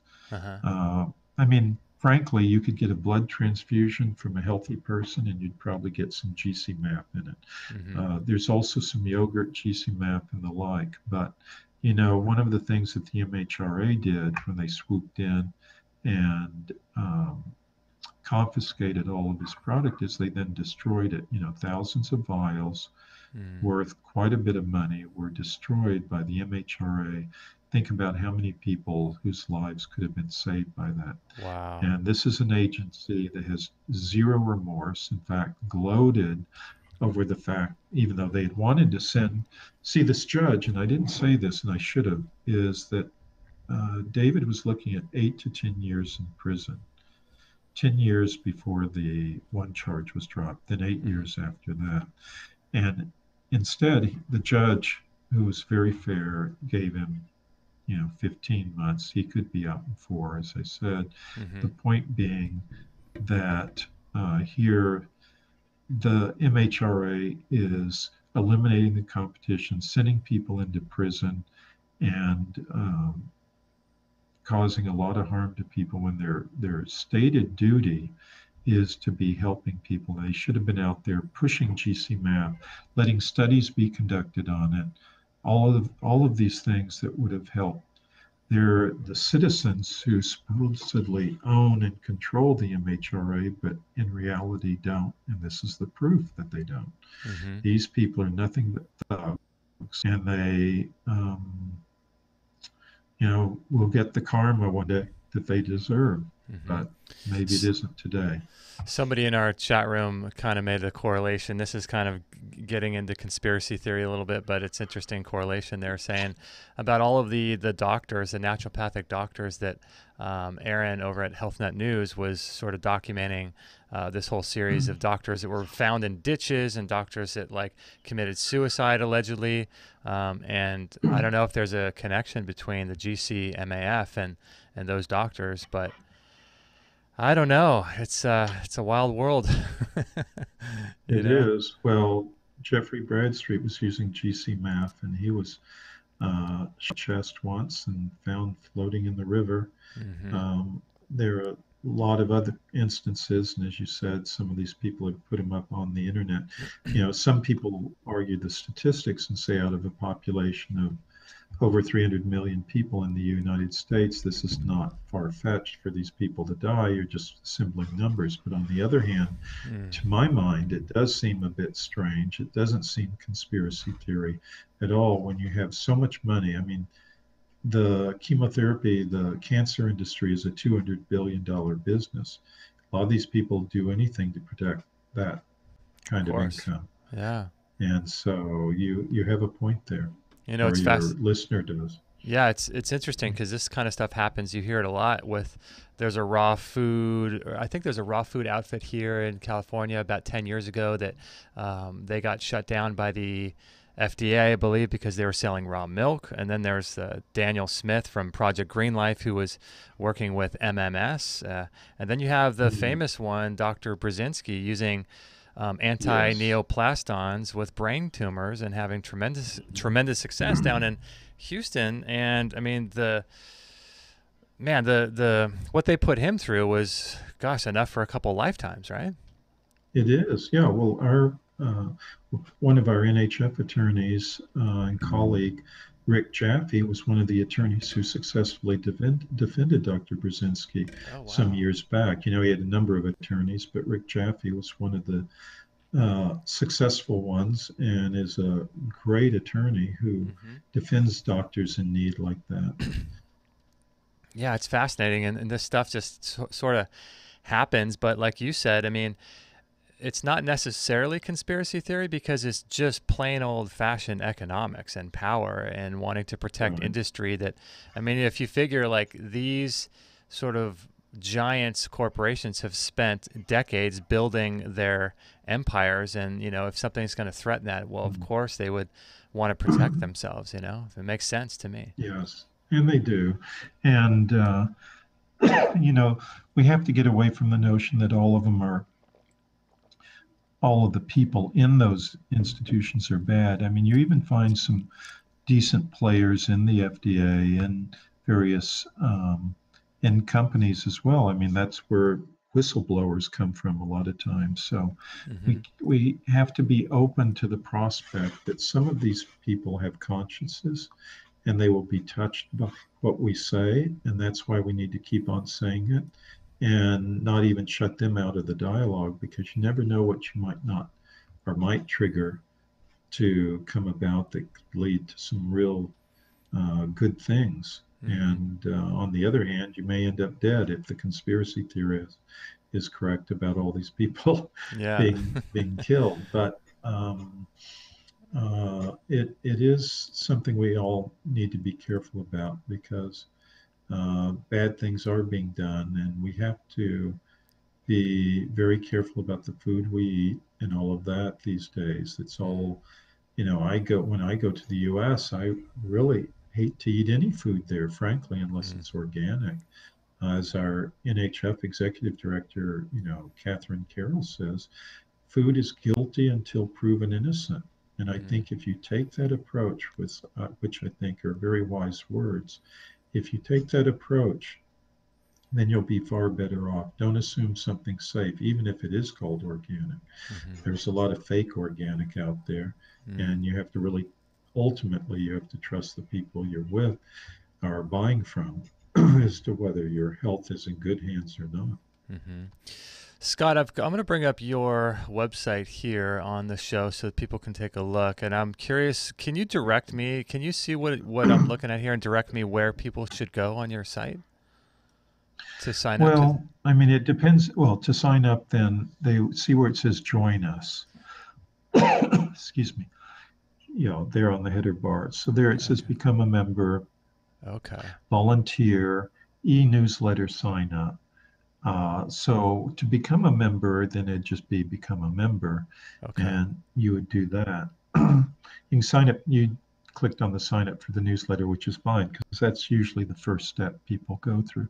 And I want to make it clear that we don't spam people. We have a very strict privacy policy. We do not sell your name or trade your name or your email address to anyone. We don't do exchanges. We don't rent our list out, anything like that. It's just, if you sign up with us, you're just signing up with us, period. Oh, cool. Okay. And that's it. Oh, this is a great way. Actually quite, well, thank you. We're quite fanatical about it, actually. We fought a case in 1991 where a dissident board member and some others want to get hold of our membership list. Oh, wow. And we fought them to a standstill in LA County Superior Court there, the Pasadena District. And the attorneys we had at the time, I was co-counsel, but Peter Bisno did a marvelous job stopping it, and they didn't get access. That's how seriously we take that. Golly. And this is only $45. If you're in the U.S. or Canada or Mexico, it's only $45 a year. You get the magazine. If you want to see, here's a recent copy of the magazine. Let me bring you up real quick. Let's see. Okay. There we go. Okay. Yeah. And this copy of our magazine, and we have, various articles in here, of course. And like here's when the article that I wrote on when we had victory at Codex over this dangerous vet drug. Oh, and right. that was that Zilpadrol victory that I was telling you about in Chicago last April, 2018. Wow, so much going on. So are you now living in France, or are you just spending some time there and then going to come back to the States? Ooh, that's a very personal question. I don't know if I can answer that. But, let's just say I spend a lot of time here. So, okay. And then I get around various parts of Europe, and then I go back and forth to the United States, of course. Okay. I have family there. NHF is there. Friends there, colleagues, and the like. So this is all, I'm constantly on the move. So, for example, in the room you see me in now, I'll only be here till maybe next Tuesday. Then I'm gone. Oh, wow. And then I'm traveling again. So doing good stuff. Doing great stuff. Well, we are big on the vaccine issue, and I know you are too, Justin, because you have to go through it with your own kids and take that in mind, keep that in mind. But last summer into the fall of 2017, I was flying from Paris to Italy multiple times, almost every weekend, to give speeches because the Italian activists there, the vaccine safety and anti-vaccine people, were up in arms because they just increased 4 mandatory vaccines for school-age children to 12. Wow. And then it got dropped down to 10. And then the new government got elected in large part because of the vaccine movement. And yet now they've kind of been reneging on their promises made. Hey, there's a shocker. Call Mike Wallace. Politician reneges on a campaign promise. But they were reneging on the promise to roll back these mandates, and yet it's not happening the way the people wanted. So there is more unrest there now because of it. So, man, so much going on in the world today. Yeah. Well, Scott, thank you so much for the work that you're doing, and gosh, traveling and doing all the stuff that you're doing and confronting the people there that are, part of the Codex Alimentarius and doing all the health freedom work that you do and sticking up for, I guess I should say this on behalf of the 7 whatever billion people on the planet Earth, and for humanity. Thank you for your work and protecting us and doing all this hard work you're doing. Well, thank you, Justin. I appreciate you saying that, because a lot of times, like you said at the beginning, it does go unnoticed. We certainly, our work isn't broadcast on ABC, CBS, or NBC, or CNN, or even Fox. So there are a lot of people who don't know about us. So we very much need programs like yours to spread the word. And actually really enjoyed this interaction because you do a great job of interviewing people, and really, if anything, I have to listen more for your very nice and apt questions, because you ask some really good questions that are always there. I'm sure you have more. And in any event, I'll be happy to be on again if you should ever want that, and can give you updates, let you know other things that we're doing, because we're really multifaceted. We do a lot more than just Codex. We do a lot more than just vaccinations. NHF is responsible for why there are chiropractors in the U.S. We got the licensing laws in place back in the 60s that protected, that was before my time at NHF, needless to say, but that protected chiropractors from being persecuted by the state medical boards and by the American Medical Association. That was due primarily to the National Health Federation. Wow. So we deal with a lot of different issues. Again, it's a federation, which is a big umbrella covering a lot of different issues, a lot of different types of people: consumers, doctors, chiropractors, dentists, the like. So in any event, a lot of different subjects, and we appreciate you, because you do what's necessary to make sure that people know about us. Yeah, no, it's let's definitely do it again. If there's any new updates, if there's any new events going on with you guys, or new projects or plans, or anything that happens, just have Monique let me know via email. We'll get you scheduled again. We're typically booked about 2 months out, so if you have something coming up in maybe 3 months or something in the future, that's about how far out we're booked. But yeah, I want to get you on again, because we didn't even talk about a ton of the work that you do, so that would be amazing. Well, the timing is pretty good, because by that point we'll probably have finished attending one of the Chinese Codex meetings, either the food additives or the pesticide residue committee meeting. And there are a couple other meetings that fall within that time period. So we'd have some news to report there. So yeah, the timing would be good. That would be great. Scott, thank you so much for your work. Again, I speak on behalf of everybody. Thank you so much for sticking up for us and for humanity. And we'll be in touch soon. I'll be in touch with Monique with the link for this, and feel free to share it wherever you like. Good. And keep up the work you're doing. All right. Appreciate it. Thanks, thank you, Justin. Scott. Okay. Right. Bye-bye. Bye for now. Bye-bye. Bye. Well, there you go, Mr. Scott Tips. What did you guys think about that? It's one of those things where maybe it was fate, or maybe it was, I'm not sure what you'd want to call it, but it's interesting that he came on, because a little bit of an insight into some of the behind-the-scenes stuff that we are doing here. We were originally going to have Dr. Randy Tent on the show, who's a prolific doctor in his own right, and I was really looking forward to talking with him. But something happened where his interview with us got canceled accidentally, mistakenly. And as you can probably imagine, we're reaching out to guests every single day. And, a lot of times, a lot of guests may not, have a full inbox, and they don't get to our guests. So we have a dynamic scheduler. And so the schedule often is someone might cancel, or someone might add a show or schedule a booking with us. And what happened was, we had reached out to Scott to be on the show, but we don't have an opening for, I think, until February of 2019 right now. And so when we reached out to him, it would just so happen that about an hour before that, Dr. Tent had canceled the show with us and rescheduled. And so there was a time slot available for today, which just so happened to work out. So, it's just one of those things. Sometimes you want to try to control and try to manipulate what's going on, and sometimes you just kind of go with the flow. So I hope you guys enjoyed that show. I've got a lot of stuff and things to think about and talk about with you guys after this little break here we're going to do. But I'm curious what you think about him. And let me play this for the biomat. If you guys haven't checked out the biomat that's available in our store, check this thing out. The history of heat therapy dates back over 2,400 years, and it was Hippocrates who said, "Give me the power to produce fever, and I will cure all disease."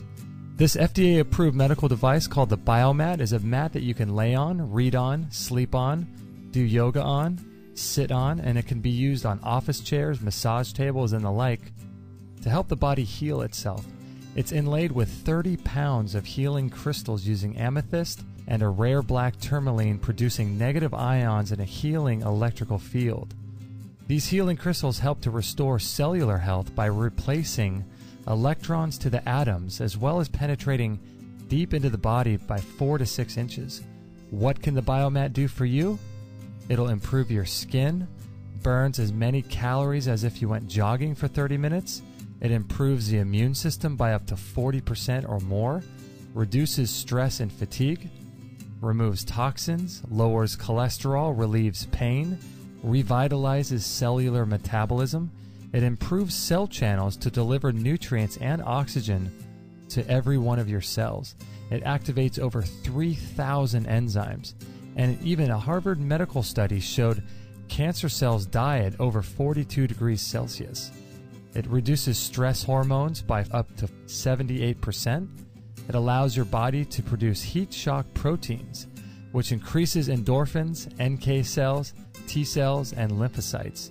It's very, very low EMF, and it's got a 17-layer technology. Dr. Mark Serkis is the director of the International Medical Veritas Association. Explain to us more about these biomats. These biomats are these far infrared mattresses. You lay on them, or you sleep on them, or both. You do very heavy treatments during the day, and at night you sleep at just a nice comfortable temperature. These biomats are like these love machines, comfort machines, and healing machines, because what they do is they just radiate out light, far infrared light, and you can radiate yourself all night long while you're sleeping when you're not doing anything else. And what happens is this light penetrates the body and turns to heat. And the first thing that happens when you bring your core body temperature up 1 degree is your immune system strength increases by 40-50%. They feel when you lay down on them, you guys know, you have one. So it's like the feeling is so good. It's like being in the cuddling with a lover, your wife or husband. It's just warmth and comfort. How are you using biomats for patients in your clinics?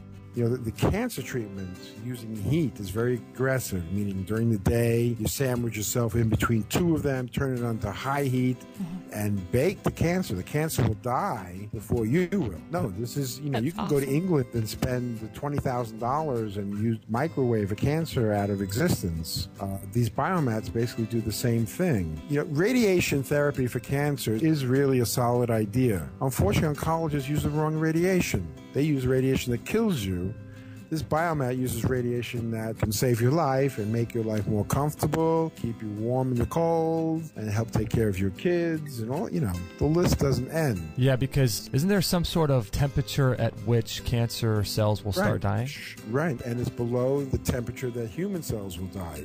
So you really like this biomat far infrared technology, don't you? But it's strengthened me. Well, now the kids are addicted to it. They fight on who's going to sleep on it at night. And it not only changed my life, but it changed my medical practice and my books. This is a great machine for anybody who lives in the cold during the winter. Instead of heating a big house, you just heat yourself.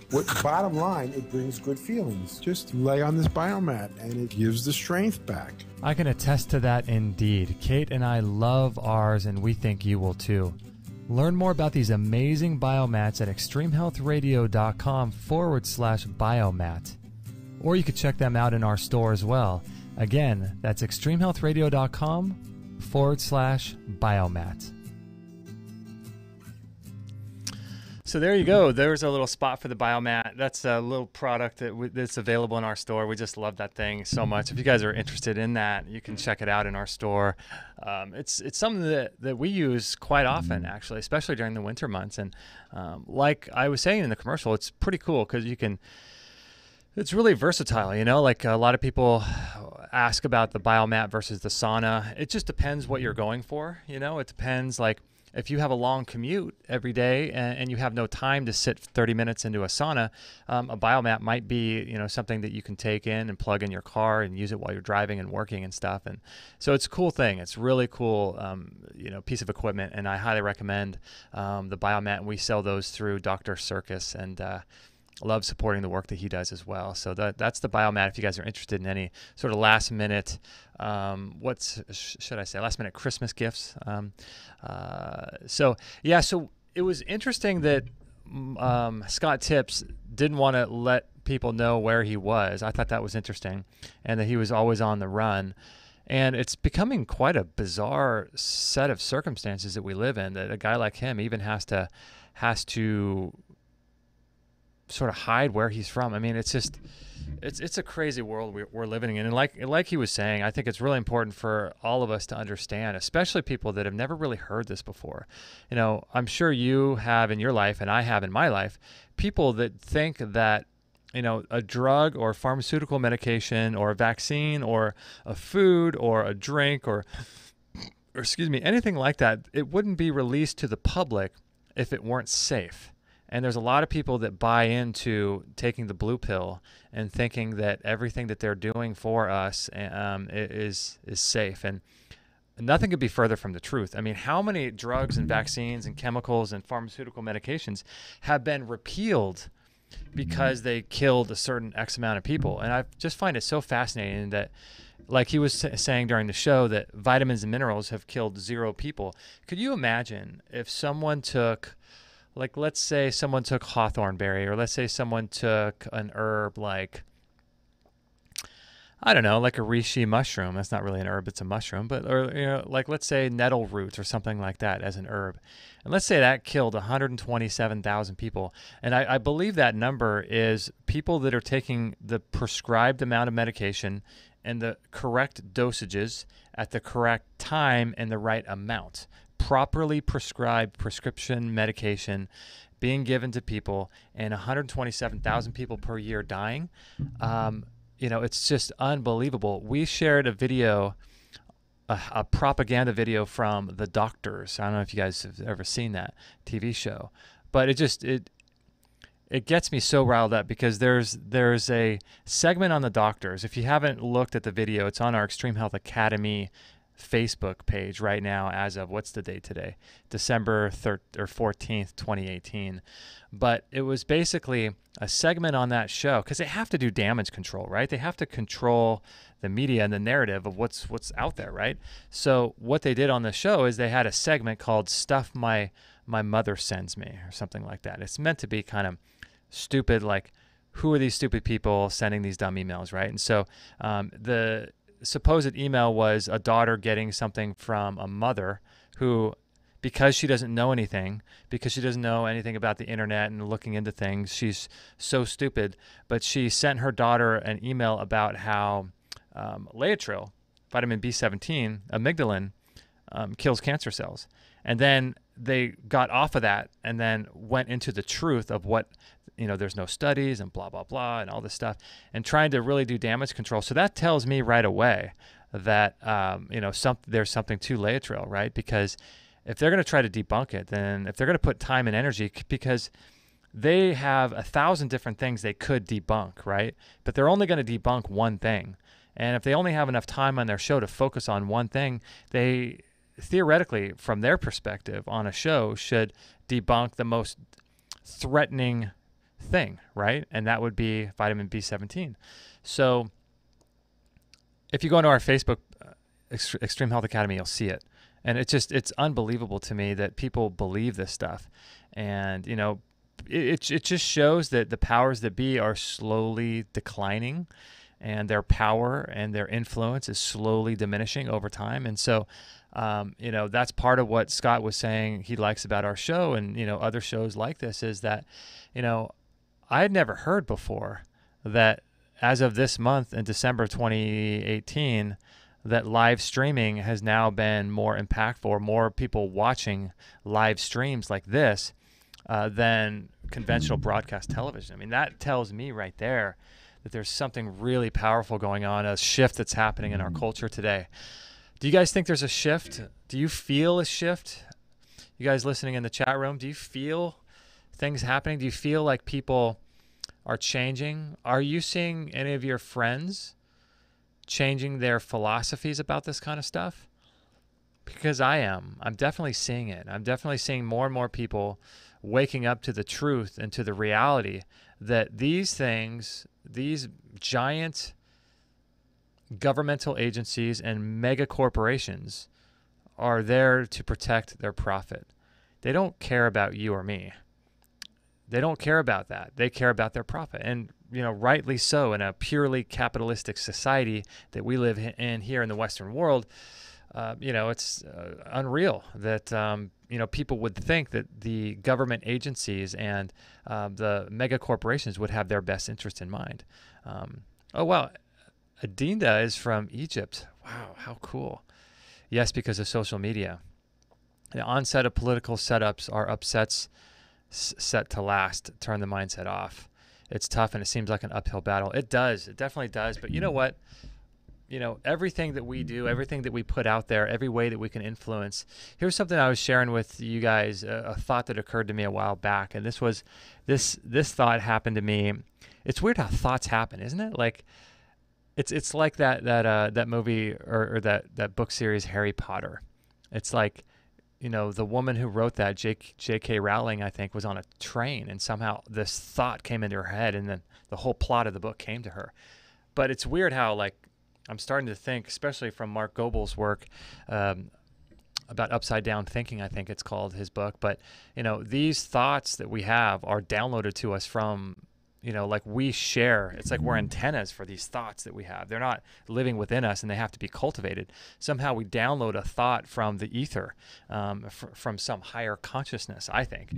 But anyway, this thought that I had a while back with regards to this kind of stuff that we talked about on today's show with Scott Tips was this idea that that guy that I forget his name that won the $200 million or $400 million from Monsanto because of his body's non-Hodgkin's lymphoma, right? Remember that story happened?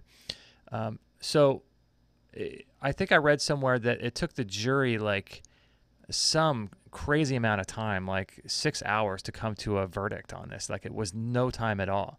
And so what occurred to me was not that Monsanto was going to try to fight and try to overturn the judge's rulings, not that, any of this stuff. What was the most interesting aspect of that particular case, in my opinion, was this. And this to me, I think, is the most fascinating part, is that the people who were on that jury most likely, I could probably say 100% have Facebook accounts, right? They have YouTube accounts. They have Instagram accounts, right? And surely, if they came to an agreement that fast, they somehow probably had an idea of what Monsanto was before they took and were part of that jury, right? So that means that the friends of them, their friends on Facebook, might have been people like you listening, or might have been people like me who share things on Facebook designed to wake people up, designed to help people start thinking for themselves, right? And this kind of stuff, this awakening process doesn't happen quickly. It's like what Scott Tips was saying. Sometimes these things go through, but it might take 3 or 4 years for the actual all the red tape and all the stuff to come through and actually have it be policy that's enforced in modern culture, right? It might take 3 or 4 years for that to happen.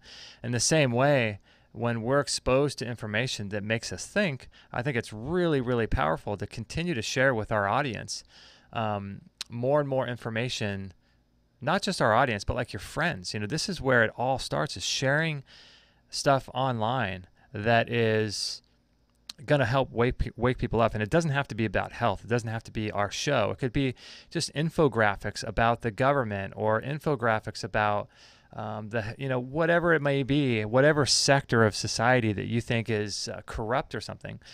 There's information that you could share, articles and videos and stuff like that help wake people up. And I think this is where the true power comes from, because the people that read that, it might take 10 or 12 or 15 posts from you to change someone's mind. And that process might take, a year and a half for someone, right? But then that person, might get a jury duty notice to be on a jury, and his wake-up process is going to influence his decision as a juror. And so this is where we change, or a judge, or the next president of the United States, or whatever the case may be, some influential person is going to be reading things that you share online. I think this is really, really, I don't know. I think it's really a great time for us in culture and in society these days to be able to have access to information, to share good stuff like this. And that's part of the reason why I do this show. This show wasn't necessarily about health. It was more about health politics. But like I was saying during the show, it's really interesting, isn't it, how deep this stuff goes, right? Because it gets into politics, gets into spirituality, gets into every aspect of our life, history. It gets into, every like math and science and physics, and it just goes on and on and on what being healthy truly means, and the different rabbit trails you can go down with your health. And so I highly recommend go over to his website, thenhf.com. I think that's what it's called, right?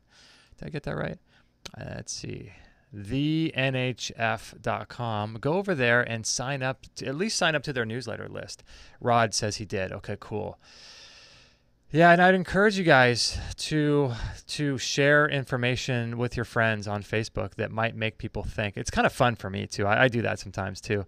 I'll just kind of, if I know I have a lot of people that might offer a lot of pushback to a certain idea, I just kind of do it anyway. But the trick here is to not get involved in Facebook debates and not get involved in Facebook conversations where people are trying to ask you or trying to debate with you, because, nothing really comes of that. All you can do is lead a horse to water, right? And then it's up to them to at least be in a place in their own life where they can wake up. And so I hope you guys enjoyed that show. That was really interesting in my mind, because I am a little bit concerned with all these different corporations or small businesses selling out to corporations. Like we talked about Garden of Life, and I know Mark Sisson just sold his Primal Kitchen line to Kraft Foods, I think it was. And Mark's been on the show, and I like the work that he does, but I'm a little bit disappointed in what happened there. I'm not going to judge him for that. I'm not going to say he shouldn't have done it or whatever, but all we can do is sort of talk about our own ethics, right, and what we would do in certain situations. And I'm not even going to say that if I were him, I'd do something different. Just looking at what happened, I'm a little bit disappointed because I'm not a huge fan of Kraft. But it's an issue that's affecting all of us. Like, I've gotten some emails recently asking us where we're going to be moving to, because, moving is going to be an issue with us because of our twin boys. We have two twins that are 6 months old now, and, they're going to be trying to vaccinate them. And so we're going to be running into massive issues with that here coming up soon. So with regards to school and everything else. And so, man, this world we live in is, if you believe that we chose to be here at this time, or if you more of a Christian perspective think that God thought that you would have the strength to be able to make some changes in the world that we live in today, it's a fascinating time to live in. So much happening at hyperspeed levels, and things happening every single day that are trying to knock us off our path and what we're trying to do. Rod says here on YouTube, yes, they passed SB 277. Yeah, so Rod, I think you're probably in California too. Whereabouts in California are you? And where are you going to think about moving? I'm thinking about Colorado, perhaps Oregon or Washington, but who knows where we're going to be moving. I don't know if we're going to be moving at all, but things are changing so fast. Oh, Monterey Park, you're not too far from here. We're down in South Orange County, so we're not too far from you. But yeah, thanks for being on, and all you guys. Aditium Sanctuary says, most people have no idea how food law is determined for the planet, or how levels in supplements, how baby formula is determined. NHF is at the point of power to change life for the world. Yeah, it's one of those things, like I said at the beginning of the show, like Scott Tips.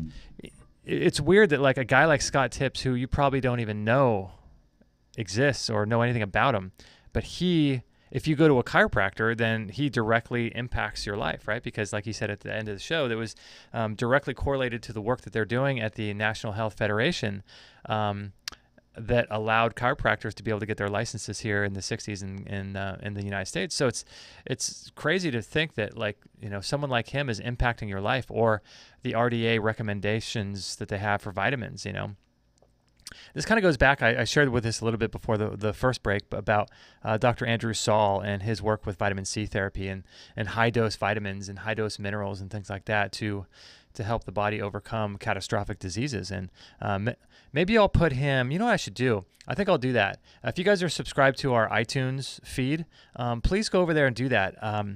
I'd highly recommend subscribing there, because what we're doing now is we are releasing like 2 to 3 podcasts per week. So we do like 2 to 3 new ones per week. But then we realize, like, there's 5 other days in the week, 4 or 5 other days where we could be releasing some of our older content that a lot of people may have never heard before, because this is episode 642. So, there's a lot of content, a lot of people we've had on that are still relevant because it's not time sensitive, this stuff. So if you subscribe to us on iTunes, I'd really be grateful if you would leave a review and subscribe and rate us as well. That would be tremendous if you guys could do that. It would really help us a lot to get our show out there more and help more people. But what I'll do is tonight, every night around 10, 11 o'clock Pacific time, I put a new show on iTunes. And so what I'll do is I'll put Dr. Andrew Saul on that feed so that you guys can take a listen to that show, because it's fascinating, his work with catastrophic diseases and high-dose vitamin therapy, right? But if it weren't for someone like Scott Tips, we wouldn't even be able to get access to high-dose vitamins like this. So his work is awesome. Kate says, sounded like an awesome show. Can't wait to listen. Yeah, Kate, he was cool. Very, what's interesting about Scott that I thought was really interesting is how calm he was, and how he said, like, he would get into shouting matches sometimes at these Codex Alimentarius meetings. And I can't imagine a guy like him getting so ornery, because, on our show, he was so calm and cool and collected. So anyway, I hope you guys enjoyed that show and the work that we do. If you want to check out any of the products that we talked about on today's show, go to the subscription of this YouTube video, and we have all 4 products. And those are let's see, it was the Barf World raw dog food, the Surthrival Colostrum, as well as the Rapid Release and the Biomat. So make sure to go check those things out. And if you're looking for any extra products to get, for last-minute Christmas gift items, check out our store. We'd appreciate that. And finally, I want to tell you guys, too, about the Academy. If you guys are here watching this video, I can tell that you're serious about your health.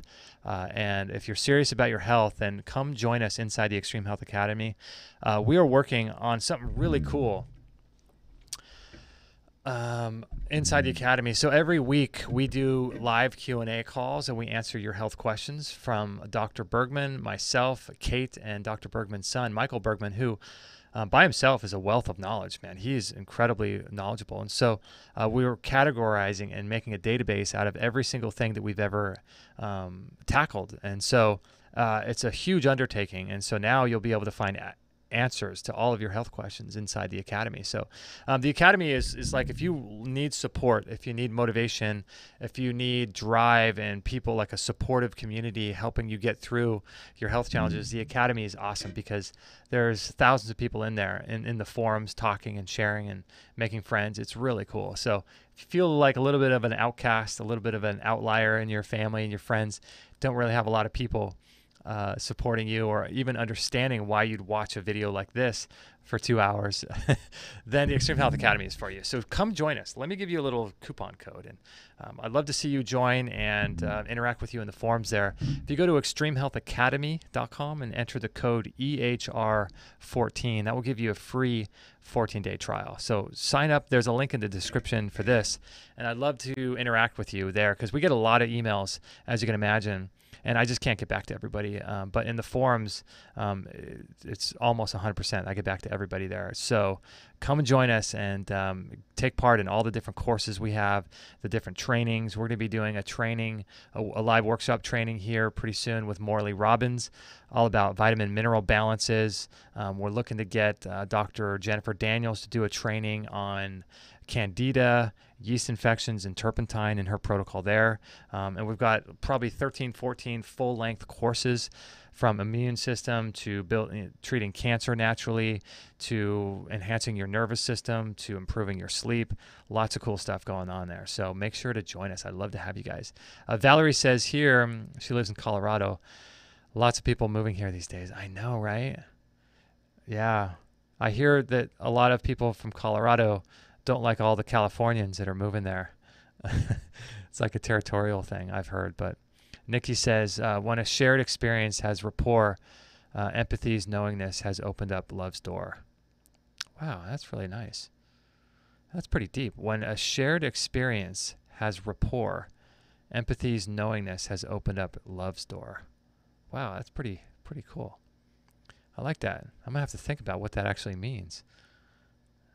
That is really cool. When a shared experience has rapport, empathy's knowingness has opened up love's door.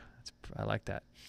All right, guys. Well, I hope you guys enjoy your holiday season and your weekend. We'll be back on Monday. Let me just see who we have on Monday. I think we have Nathan Walls on Monday. Let's take a look here. Yeah, Nathan Walls. So we'll be talking with him about light, water, and magnetism on Monday at 10:45. So make sure to subscribe. Hit that little bell if you're on YouTube, and if you're on iTunes, make sure to subscribe as well, or Stitcher. Nathan Walls, that's going to be on 10:45 a.m. on Monday. Then Alan Phillips, we'll be talking with him about vaccine politics and law. That should be really fascinating next Wednesday. And then next Friday, this will be Tim Marshall talking about nutrient therapeutics and improving cognition and healing from brain injury. So that's going to be a cool show. So make sure to subscribe to our show, and hope you guys are going to enjoy your weekend. And we're going to go to the health food store after this and go get some food and stock up a little bit. So I appreciate your support and supporting the show on Patreon and on Amazon. We really appreciate that, and joining the community and everything we have going on here. So our goal is to help you improve your health and take your health to new levels, and that's what we're all about. So thank you guys so much for your support over the years and sharing our show. You guys are awesome. So appreciate it so much. Kate, I will be back home in a few minutes, and we can go to the store. So, all right, guys, love you very much. Talk to you soon. Bye-bye. No material on this blog is intended to suggest that you should not seek professional medical care. Always work with qualified medical professionals, even if you educate yourself in the field of live food, nutrition, and alternative medicine. I'm not a doctor, nor am I offering readers medical advice of any kind. None of the information offered here should be interpreted as a diagnosis of any disease, nor an attempt to treat or prevent any disease or condition. While information in this blog is discussed in the context of numerous conditions, it can be dangerous to take action based on any information in this blog or to start any health program without first consulting a health professional. The content found here is for informational purposes only and is in no way intended as medical advice, as a substitute for medical counseling, or as a treatment/cure for any disease or health condition, and nor should it be continued as such. Always work with a qualified healthcare professional before making any changes to your diet, prescription drug use, lifestyle, or exercise activities. This information is provided as is, and the reader/viewer assumes all risks from the use, non-use, or misuse